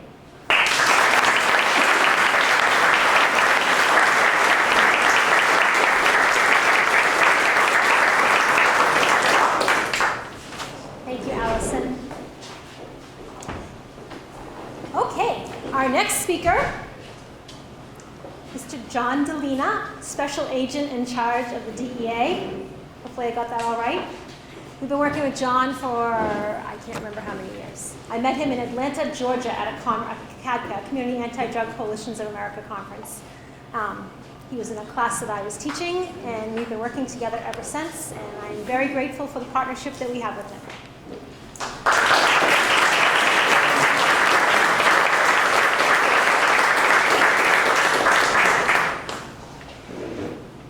This button right here? Thank you, everybody. I always try to find a connection to, when I come to an event like this. So Celeste kept talking about puzzle pieces, so I called my mother last night. She's mostly deaf, so there was a lot of yelling back and forth. And I said, Ma, was I good at puzzles? Did I ever make like an awesome puzzle that you saved? And she said, no, you were terrible. So doctor, please pay attention because we can talk. This is like a free session for me afterwards. I said, what do you mean I was terrible? She's like, yeah, you were terrible. You would smash the pieces together because you had no patience. And then your brother was good at puzzles, and you guys would just fist fight for hours and hours on end. So I don't really understand the connection, but then I started thinking about it as I'm sitting here. You've got the governor who came up here and gave just such an impassioned discussion. His leadership is second to none on this issue, and I thank him, and I'm so humbled by his words and the opportunity to be around him. Then the doctor came up here, clearly the smartest person in the room, if not the smartest person I've ever met, and made so many unbelievable connections just for me personally, for what I've gone through this last year with my employees, the men and women that work for me, and especially my own children. So I get it. I get the puzzle, and I get that where the guy that smashed the pieces together somehow fits in. I know what my role is here. Well done is better than well said has been my mantra forever. And I heard Tom Brady say it, when he was asked in an interview about some trash talk that somebody was saying on the opposing team. I didn't realize that somebody had said it actually before Tom Brady, a guy by the name of Ben Franklin. I'm going to Google that later and figure out who he is. But the Raymond Coalition for Youth follows that mantra, that well done is better than well said. Because we can all get up here and talk all day long, but it's what happens when we leave here that actually matters, and they truly set that tone. And that's why I'm so committed to be here, to be a friend, more than a partner, but to be a friend. And I'm amazed by all the work. I'm amazed by the kids. Jackie, I read that article where you were quoted. Where's Jackie? She's in here somewhere. I read that article. I'm thankful for people like you that have that voice. Because we need that. We need that in this community. We need that here. So what am I going to talk about today? I always try to, what can I possibly say? A lot of people have heard a lot of the stuff. But the truth is, it's so important that I get my message out there to all of you so that all of you can get out there. And the governor stole a couple of my lines. I saw him looking at my notes. But we need you to now go out there and pass this information forward. I need to arm all of you with all of the facts so that you can go forward and educate everybody. Because the problem that I have with these type of events is that you always show up. It's everybody else that never shows up that we have to figure out how to connect to. Because you will always come. And I thank you for that. But I have to do a better job of getting more people to show up. We all have to do a better job of getting more people to show up. Because it's those people that we really need to connect to. So I'm going to do my best to rip through this. The bottom line, we've heard some talk about the pandemic. There's one organization in the world that hasn't had to change anything that they're doing as a result of the pandemic, and that's these criminal cartels. They don't have to play by the rules. They don't care that our lives have been turned upside down for the last year and a half, and we've had to do things differently than ever before. They don't care that law enforcement and first responders' resources have been spread thin. What they've done is double down their efforts, triple down their efforts. And they've spread a massive amount, a massive tidal wave of fentanyl, deadly pills, and deadly methamphetamine into all of our communities. And that's something that we need to live with. The stat came up, it's 96,000 now. 96,000 Americans, ladies and gentlemen, have died of a drug overdose in a year. 96,000 Americans. I always say this whenever I speak. I believe years from now in our schools, we will be talking about this point in our country's history. How did we get to a point where it was okay, somehow, that 96,000 of our friends, families, neighbors were dying of a drug? How did we get to that point? And here's the tragic part of that. If, God forbid, next year the stat is 196,000, the cartels aren't going to change a thing. They don't care how many of us they kill. Everybody should ask that question. Why would anyone sell a product that's killing off their customer base? I get that wherever I go. And the answer is this. They don't care. They've killed more Americans in war. They want to addict everybody. Truthfully, they don't want to kill everyone. They just want to addict everybody because they're driven by profit. That's all they care about, greed. And that's the challenge that we're up against. So we need to do better to make sure that that number next year doesn't go up. And I'm afraid it will. So I'm going to hit you on three things. What's happening right now? The biggest trend that we're seeing right now is methamphetamine. Look no further nationally than the statistics. The deadly toxic combination of methamphetamine being found in more and more overdose deaths. And we're seeing that trend play out right here in New Hampshire. The chief of U.S. probation told me, and this is a stat that blows my mind, that here in New Hampshire, people that are on U.S. probation have shown a 185% increase in methamphetamine positives, meaning they're testing positive for methamphetamine. The national average is 30%. Can you believe that, Commissioner? 185% increase in New Hampshire, and the national average is 30%. That's a trend that we're seeing. It's an alarming trend that we're seeing here. This is what crystal methamphetamine looks like. It's described as being beautiful, pretty. It looks like ice shards. And the meth that we're finding, and the governor said correctly that we've always had some meth issues here. Never what we're seeing now. The methamphetamine that we're seizing here in New Hampshire every single day is testing at a purity of between 99 and 100% pure.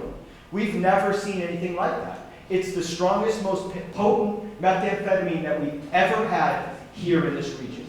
And everybody needs to be aware of that. These are just the facts of what we're up against. And if the fact that they're pumping methamphetamine into our communities wasn't enough, this to me is the most insidious and most dangerous. That they're now manufacturing pills designed to look like over-the-counter medications. And breaking news from last night, a Texas linebacker, an athlete, a football player, somebody who their meals are planned out for them, their regimen every single day is planned out for them when you're playing Division I college sports. They're literally looking at the urine to make sure that they're drinking enough and hydrating themselves. But somehow this young athlete got mixed up and took counterfeit Xanax containing deadly fentanyl. And that's what he died from the University of Texas. And even closer to home, this story came out last week. Jimmy Hayes, a former Boston Bruin player, died of a fentanyl-related overdose.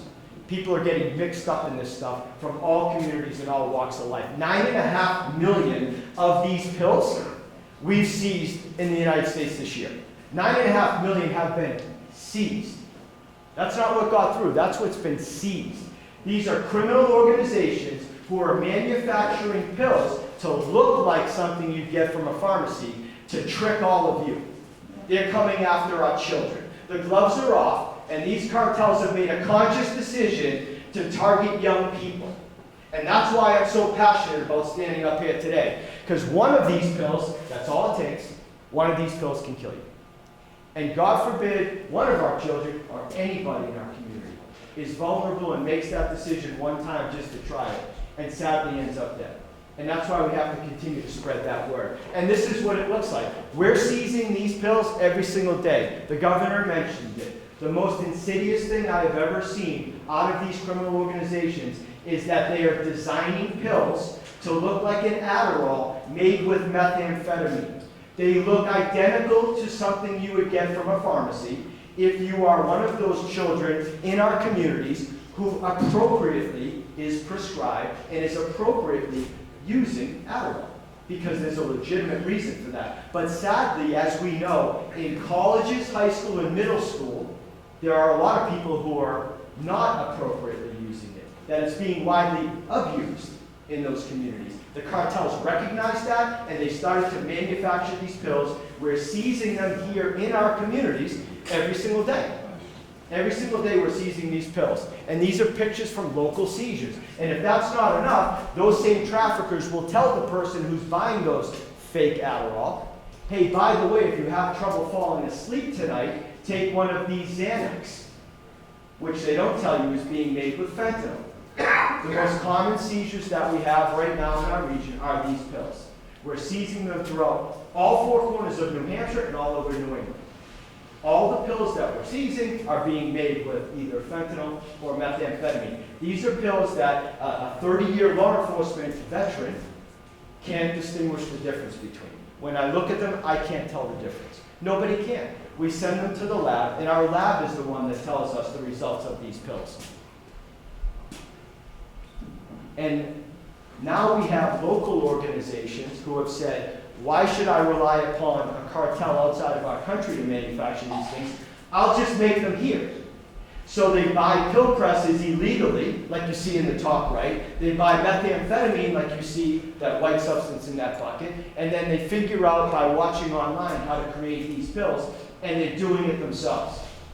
They're making these pills locally to get them out into all of our communities. These are what the fake pills, generally Percocets that we're seeing here locally, are made with fentanyl. They look identical. They buy the machinery. These are local seizures. Obviously, you see there's no quality control. They don't care. What happens, their goal is to make as many of these pills, and most of these machines can pump out tens of thousands of pills in an hour, and they're mixing them, and they're buying the equipment to make it branded exactly like a pharmaceutical. And sadly, they have the access to buy these things. They look legit. It's hard to tell the difference. We can't tell the difference. I'm not embarrassed to admit that. I'm just saying we have to send that stuff to the lab to get a result. And our lab, DEA's lab, is now telling us the statistic is 2 out of every 5 pills that we submit to our lab contains what they recognize as being a deadly dose of fentanyl. 2 out of 5 pills, children, young people, young leaders, contains a deadly dose of fentanyl. And these are the pills that we're seizing here locally. Deadly fentanyl, you all have seen this slide, hopefully countless times. That's what a deadly dose of fentanyl looks like. It's that small. That small of an amount is all it takes. Sadly, 2 milligrams is what they say can kill a human being. But when we get into a house where they're mixing 30 kilos at a time using 40 blenders and mixing this stuff up as fast as they can to package it up and get it out for sale because, again, they're driven by greed, they don't really know where this ends up. They have no quality control to figure out where does that small deadly amount end up when you go into a house that has 30 or 40 blenders at a time mixing this stuff up and packaging it out for sale.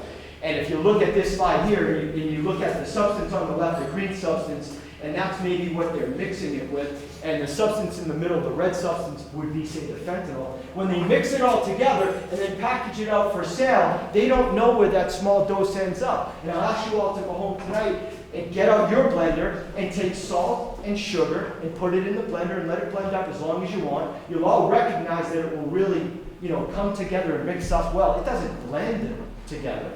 And then if you take a teaspoon and teaspoon out just a portion of that and put it on your table, you won't know where the salt is and where the sugar is. And that's ultimately what happens every single time they mix fentanyl. They don't know where that fentanyl ends up. And if you're the buyer that ends up buying this one, you're going to have a lot of problems. And maybe you get lucky and end up with that one.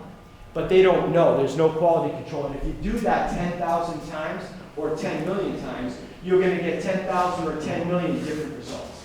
There's just no science that they can possibly do that'll make it any better. They're not going to liquefy it and have it all dissipate together and figure a way to bring it back to a solid. They're not in the business of that. They're in the business of getting this stuff out as quickly as they can for sale. That's all they care about. And for a new trend, as if that's not enough, we're seeing this now play out. They're willing to mix fentanyl in almost everything that they can. Because they think, these traffickers, that somehow fentanyl for them is just a magic dust. They think it'll make more money for them, their product will be stronger, and people will want to buy it more.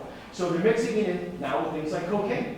And we're seeing that play out. I did a presentation in Waterville Valley, by the way, Governor, I think 2 weeks ago. And that day I Googled that morning, and I found these 3 stories of multiple overdose deaths related to cocaine use that had been mixed with fentanyl. And in the investigations that we've done here locally, where we've seen this play out, and all we can do is believe, the survivors, and I do in these cases. Many times, most, if not all of these times, there are people that think they're just using cocaine. And somebody else decided that they were going to put fentanyl into that package. Somebody else decided. So they had no idea what they were getting themselves into. That's why people are referring to this as poisonings and everything else, because it is so dangerous. They're making those decisions for us, and they're forcing this substance into our communities. And we need to do a better job of it. Nobody does a better job than the Raymond Coalition for Youth. No one does a better job being committed over the long term of talking to kids about people battling addictions, worst days, and I'm sorry, they need to do a better job talking to kids about somebody battling addictions first days and not their worst days. We need to talk about that first decision. That's what I care so much about in my community, but also as a parent. Are my children going to be able to make that healthy decision? Prevention is the most, from an enforcement person who has spent 30 years dedicated to enforcement, the most important thing that we can be doing in our communities right now is prevention. Is talking to children younger than ever before, and it's different prevention. I always say this, prevention was stickers and coloring books when I was a kid. Prevention is difficult conversations, factually based difficult conversations. And we have to invest that. There's a song from the 80s, Sowing the Seeds of Love. We have to sow those seeds now and hope that when these young people do get faced with that difficult decision, whether it's next week, next year, or 5 years from now, they're armed with whatever it takes to make an empowered, healthy decision. And that's why I say that Raymond does it better than anyone, because they are committed to that over the long term. And they make those lofty goals, and those goals can come true if we continue to commit to it. And that's why I keep coming to these things, because I believe in it. I believe we're making a difference here today every time we do this. Tomorrow is Drug Take Back Day. Can you believe that last year we took in 492 tons of unwanted, unused, expired medication in this country, 492 tons. And in New Hampshire, we usually average around 15,000 pounds in 4 hours. It's because the Raymond Coalition for Youth and people like that are committed to making it a community event and encouraging people to get out there, because too often addiction does start with what's in the home. We need to continue to educate people on that, and we need to make sure we're getting that medication out of people's homes so it doesn't end up in harm's way. The last thing I'm going to hit you with is we're very lucky. DEA nationally recognized the work that we're doing here, and we're one of 11 regions around the country that got this program, Operation Engage. And Brian O'Keefe is here. He's our new community outreach specialist, and Ron Bonaventura is here, who's the assistant special agent in charge that covers this area. They're committed to it. We're committed to it. And what does it mean? Well, I'm going to tell you the biggest thing is, in 2017, we proudly hosted the nation's first Youth Opioid Summit at the SNHU Arena. We had about 8,000 kids in that arena, and we made a big difference. And it wasn't just what happened at that summit, it's what happened after that. The connections that we made and held true to. We're about to do that again. Obviously, COVID has ruined everything and made all my lofty goals and big, hairy, audacious goals of having another summit in that same arena with all of our children has been changed. But we are going to do a virtual youth summit. The Mark Wahlberg Youth Foundation is a partner once again. We have some great people. The governor has committed to this. What I need from everybody else is to go back and make sure all of your schools know about it and commit to it. Because what we're going to do is live stream into every classroom in New Hampshire a 1-hour program to talk about everything that we just talked about and all the dangers of it. And we're going to bring in all the important factors of mental health. And we're going to talk about how we can uplift and empower these children to be part of the solution, to join us in that fight, because that's what I believe in more than anything. We need to provide them with the details that they need so that they can make empowered, healthy decisions and join us to get that message out there. And I think we're going to have a lot of success with that. Brian also wanted me to mention we have a couple other trainings that we teamed up with CATCA, where we learned before. We're going to have an adult training November 4th and 5th. A CATCA adult training, a CATCA youth training, November 12th, 13th, and 14th. All that's going to be done virtually, right? And a youth forum on the youth summit on November 23rd. This is why Raymond's a great partner, because when I started yelling and screaming about Adderall and fake Adderall, right away Celeste said, let us get involved, and she created this flyer that she got out to everybody. And that's what we need. I can continue to get up here and scream and yell about all of this stuff, but I need people to pay that message forward. And thank you, Celeste, for doing that. And when you put that flyer out, I've seen it everywhere. People have noticed it, and it makes a difference. So with that, I don't want to extend any longer. I'm going to wrap it up. I will stick around if anybody has any questions. Thank you, everybody.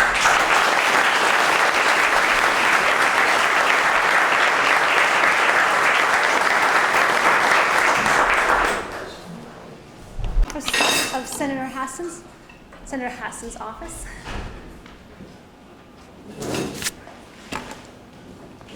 Thank you. Hi, everyone. I'm Mackenzie with Senator Hassan's office. The senator wasn't able to be here today, but I have a letter to read on her behalf. Dear friends, I regret that I cannot be with you today for the Raymond Coalition for Youth's 8th Annual Prevention Summit, but I join you in your efforts to combat youth substance misuse. The substance use disorder is one of the most pressing public health challenges facing New Hampshire, and it has been exacerbated by the COVID-19 pandemic. Far too often, this crisis impacts young people in our state, hurting their development and long-term health. I appreciate all that the Raymond Coalition for Youth has done over the years to raise awareness about this issue and advocate for the health and safety of New Hampshire's children and teens. This year's summit theme is Puzzle Piece, because it is up to all of us in every community throughout New Hampshire to come together and address the substance misuse crisis. The Raymond Coalition exemplifies this principle, which is why I always enjoy attending this event and why I'm so sorry to be missing this year's event. Together, we can end the stigma of addiction that prevents too many in our state from reaching out for help. Please know that I will continue to be your partner in the Senate, working to strengthen prevention, treatment, and recovery efforts and to ensure that people on the front lines of this crisis have the resources that they need. One of the most critical things we can do to address substance misuse is to stop it before it starts, and the work you are doing on behalf of our young people is essential.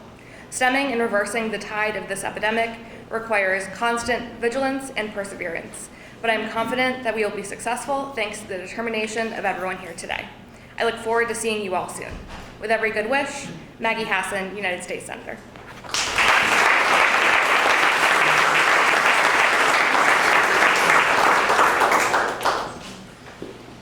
Okay, next, I know we have the office of Senator Shaheen here, and I apologize. Chris Scott was going to be coming, but I know that I don't have your name, so I apologize. I'm Rose. Rose, Yep. thank you for coming Thank today. you for having us. So Senator Shaheen also could not be here, and I have a letter on her behalf. Dear friends, I join you all in spirit this morning at the 8th Annual Prevention Summit for the Raymond Coalition for Youth. This event is a great opportunity to celebrate all you've achieved in the past year and reflect on ways we can continue to meet RCFY's mission of preventing substance use and promoting positive youth development. Thank you as always to the students and many community supporters who contribute so much to this meaningful event. This youth-driven summit is a chance for students to lead discussions around issues, pressures, and problems that apply to them and their peers. It's a platform that connects youth with each other as they all navigate the challenges of young adulthood, many of which have only intensified during the COVID-19 pandemic. This summit also helps the caring adults in their world to grasp what they're going through as a teenager in the modern world. To all the students who gathered here today, your experience inside and outside of the school is a little different from the rest of us. You and your classmates have been faced with an unprecedented challenge in the past year and a half. Remote learning, sports seasons modified or cut short, school clubs unable to meet in person or without masks. You took it all in stride and you developed resiliency that will hopefully serve as a source of strength to overcome future obstacles. This annual summit shows that the community is eager to support you in every way it can. Thank you again to the members, staff, and many supporters of RCFY and another year of meaningful work. And I wish you all the best in your future endeavors. Sincerely, Jean Shaheen, United States Senator.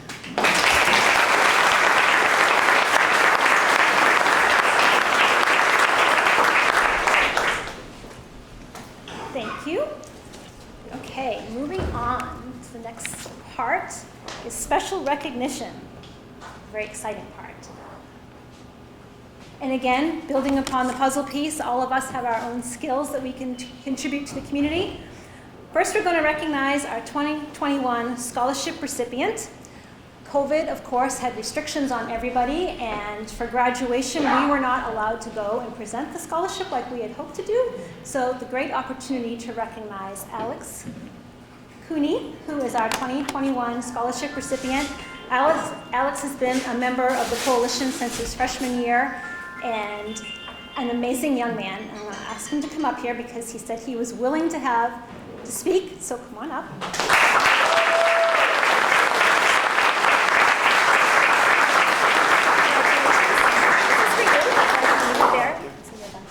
Thank you very much. Thank you. I'm honored. I never thought 5 years ago that I'd be standing here today accepting this. I had something written, but the only thing I'm going to say is just thank you for giving me a home.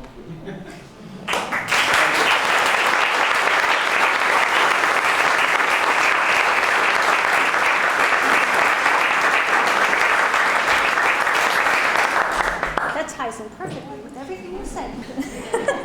Alex is at Plymouth State University, so we're glad that he came home to be with us today.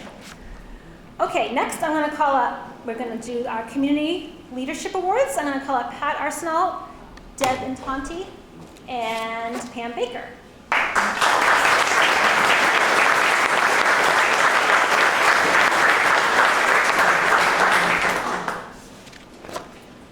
Start with Pat.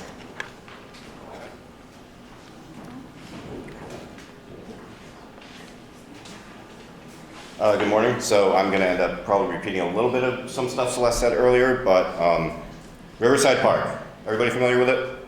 Nice little park in Raymond, down the end of a little side road off of Langford.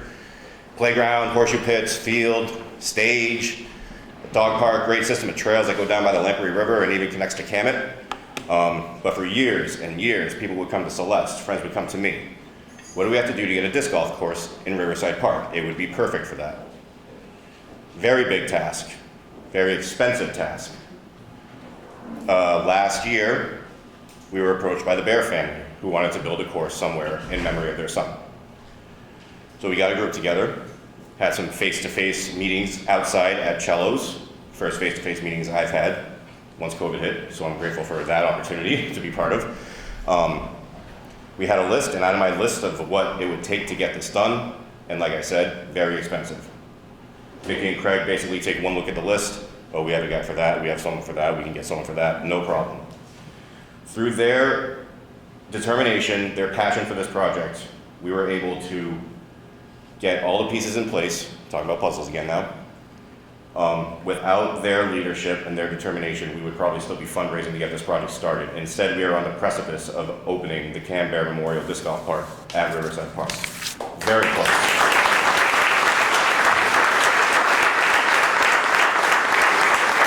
So this year's Community Leader Award goes to Vicki and Craig Bear.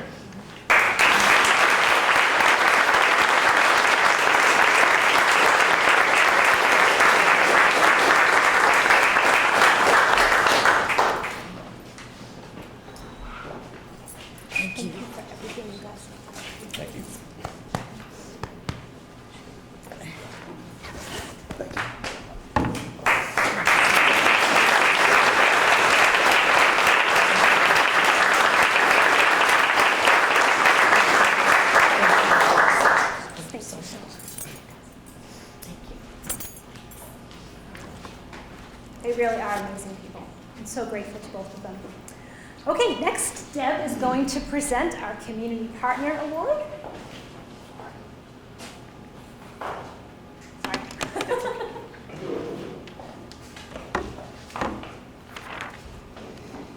Good morning. Our Community Partner Award recognizes an individual, group, or business that has collaborated with the Raymond Coalition for Youth to increase our efforts in working together, reaching a wider audience, and having a larger impact. We keep saying that we work together. When we work together, it is better. For some people really embrace the understanding of this value. This amazing person has helped the Raymond Coalition for Youth and inroads in our school system. They are the advocate, the supporter of prevention in all levels, and have helped us reaching students, staff, and administrators. We are grateful beyond words for all that Jessica Karen has done for us each and every day, and we want to make sure that she knows that she is valued, appreciated for all that she does to make others feel valued, appreciated, and supported. On behalf of the Raymond Coalition for Youth, it is my pleasure to give this award to Jessica Karen, the Director of Student Behavioral Health for the Raymond School District.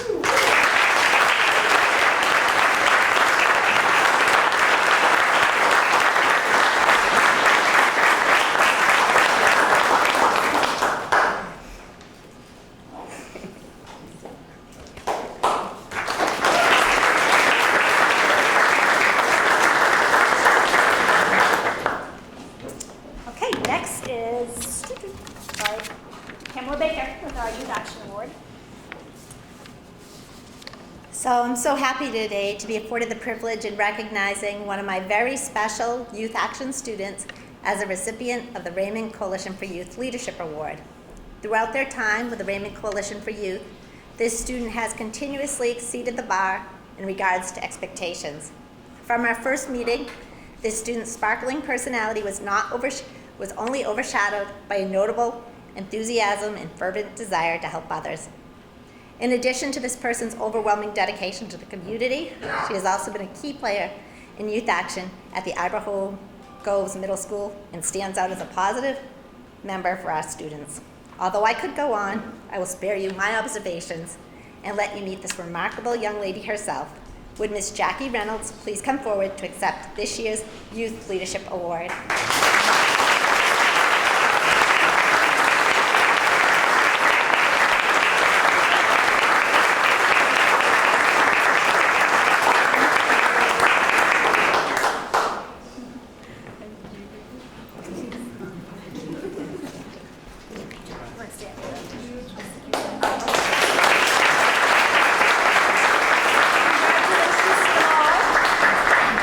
And a big thank you to all of them. Okay, next. not least, definitely, is our Youth Action members. So each year we try to have Youth Action do a presentation at this summit because their voice is the most important driving factor behind all of the work that we do. This year we've had many challenges, of course, coming out of everything that we've been through, remote learning. So gathering them all together and having a new program coordinator in position to learn all of their names and get everything going. We've had a few challenges, but we're very excited to hear what they're going to say. So I'm going to invite all of the Youth Action members from the high school and the middle school to come up.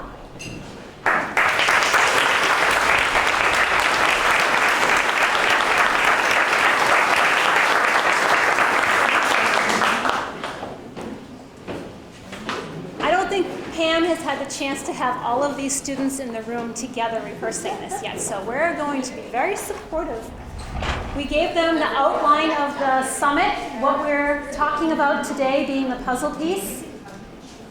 And they all put something together, a message for the adults that are in the room. So they just kind of figure out where they're standing. Not all of them are talking, because part of engaging them and educating them is getting them to feel safe to come up in front of the room and talk in front of a whole bunch of people, which can be very intimidating. So I'm going to pass them the microphone, and I'm going to ask them to introduce themselves with their name and their grade. Pass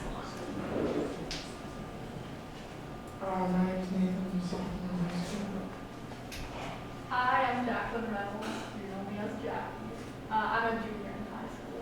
This is my little sister, Billy Reynolds. She's a 6th grader in Avalon School. Hi, I'm Ethan Mackey. I'm a freshman. Hi, I'm Bianca Bergeron. I'm a freshman. I'm Kylie Como. I'm a senior. I'm Donna Carmen, and I'm also a senior. I'm Ava Lynn, and I'm a freshman. Hi, I'm Alicia, and I'm a freshman. Hi, I'm Caitlin Cooney, and I'm a 7th grader. And Caitlin just showed up this morning. I didn't know she was going to stand up.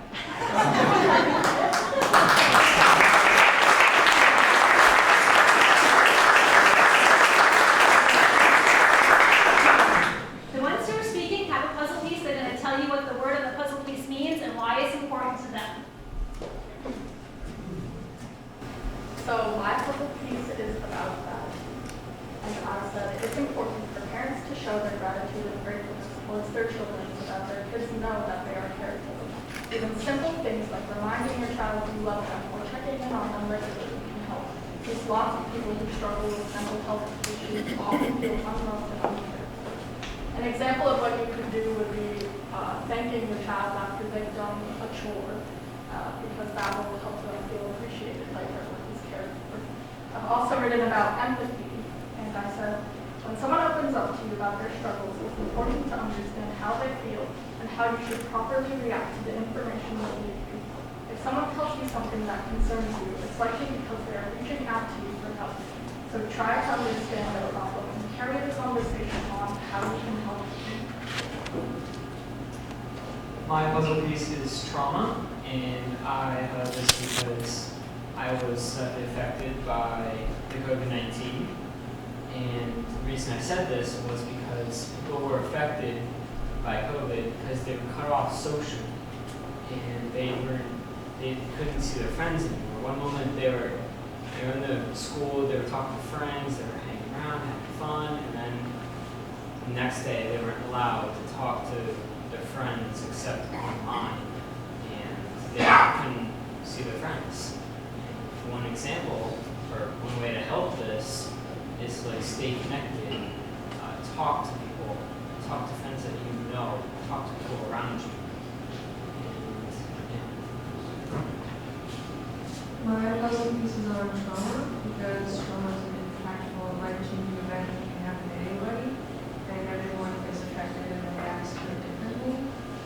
There are several different healthy coping mechanisms, and talking to an adult or a professional can help that. My puzzle piece is patience. And sometimes, some days, kids might become snappier or they're struggling with something like school or mental illness. So it's important to always give space and be patient during these times. And the process of trauma or mental illness is always up and down. So it's important to just stay calm through it and get through it all with them. And it will be very rewarding in the end. stigma. In Raymond Coalition for Youth, we have been discussing a lot about how COVID-19 has impacted students' mental health, as well as what adults can do to help both students and the rest of our community. Just to get through this, so I decided to focus on stigma for my word for today. And stigma is when you are viewed in a negative light for something that is seen as bad about you, or a negative trait. This includes stigma associated with mental health and mental illness. A lot of people don't have a way or don't feel that they have a way to get help when they need it. A lot of adults and parents have grown up in an environment where mental health isn't as talked about, so parents have a lot of apprehension about talking about this, and sometimes they end up unintentionally passing down this fear to their children. So their kids may end up battling everything up inside and being afraid to ask for help. A way to help your children with this is to talk about them. You can talk to them. Your kid knowing that they can come to you goes a long way. Giving them resources can also be very helpful. If you want these resources both for yourself or for anyone else, Raymond Coalition for Youth also has a website, RCFY.org. It's also on like all your nice little green pens if you can't remember it. It has a lot of great resources if you ever need it. My word is patience, and it's important to have patience with the youth in your life because something we struggle with is to complete chores or schoolwork, and sometimes we also struggle to tell people in our lives about our struggles, so keep in contact. The word I chose to focus on was ask, and it'll make a little more sense once I'm finished. So, are you okay? Have you taken the time to ask people around you if they're okay? No matter how happy, no matter how fun and upbeat they are, have you asked if they're okay?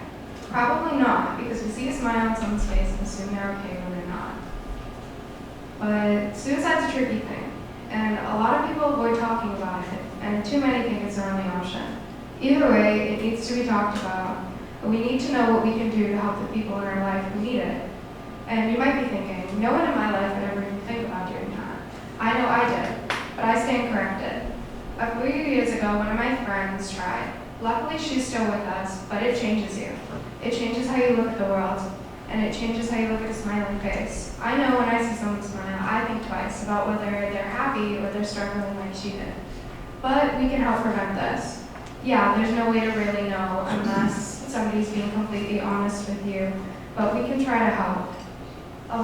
It helps knowing that they can come to you and that you're not going to blow it out of proportion and you're going to get them the help that they need. Because if they can't trust you, they're not going to come to you. So another thing you can do is look out for signs, but sometimes they're not always so accurate. But things like sleeping too much or too little, isolating themselves, or no longer enjoying activities they love are really big signs. But that's all we can do, is watch for signs and do our best to help. But sometimes those 3 words can mean a lot. So I ask you again, are you okay?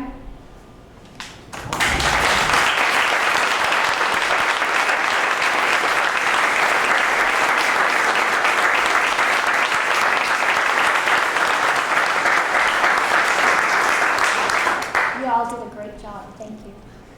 Pam has youth action meetings running at the middle school on Wednesdays and at the high school on Tuesdays, and they keep growing and multiplying, so she's doing an excellent job, and we are so proud of all of you standing up here in front of a room full of adults today.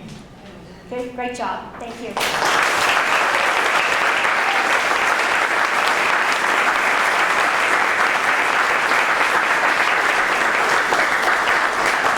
Okay, that's the end of the presentation. You guys can have a seat. Thank you. You all have a sticky note at your table if you want to leave a note or anything you have to say for a comment about the day. Feedback is always a good thing. I'm going to ask Dustin Ramey to come up. He's the chairman of our sustainability committee and a board member, obviously. And he's going to do the closing. Thank you. Good morning. Could we just take a quick moment if the RCFY staff could stand? Just a quick round of applause for being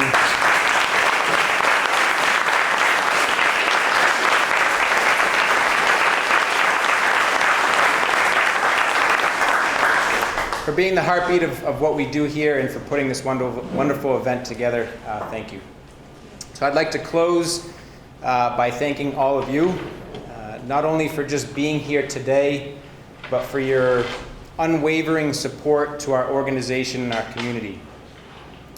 To illustrate the impact of your support, I'd like to briefly talk about bowling lane bumpers. I assume that everybody here has been to a bowling alley. I'm not sure if you're all familiar with what bowling lane bumpers are. So bowling lane bumpers are guards on the side of your bowling lane, and if your bowling ball starts to veer off to the left or to the right, they will nudge your ball back into a safer part of the lane. It'll keep you out of trouble. It'll keep you out of the gutter. So now think about the people in your life that have been bumpers for you. Can you picture those people? Did their face comes to mind? What they did for you? Do you remember those things? Those people in our lives have been very, very important. And I know for me, the reason I'm a part of this coalition is because I've been very fortunate with the list of people that I've had as bumpers. My parents, Fred and Jane Ramey, my high school soccer coach, Al Magnuson, my high school baseball and basketball coach, Jeff Kloos, my favorite business professor, Martin Moser, and my college baseball coach, Ryan Williams. Those people have been bumpers for me, and I'm sure that we've all had those people in our lives. There are kids, young adults in our communities, not just Raymond, everywhere, that don't have those bumpers yet. It just doesn't happen naturally. Not everybody has the normal, perfect family that we talked about before. The Raymond Coalition seeks to find those kids in this community and equip them with the bumpers that I was talking about. And without all of you here today, who you are the coalition, we would not be able to do that. So from the bottom of my heart, looking at Allie, she's crying, it's gonna make me cry. From the bottom of our hearts, thank you very much for being here. Thank you for your support. I hope you all have a great weekend, and go Red Sox.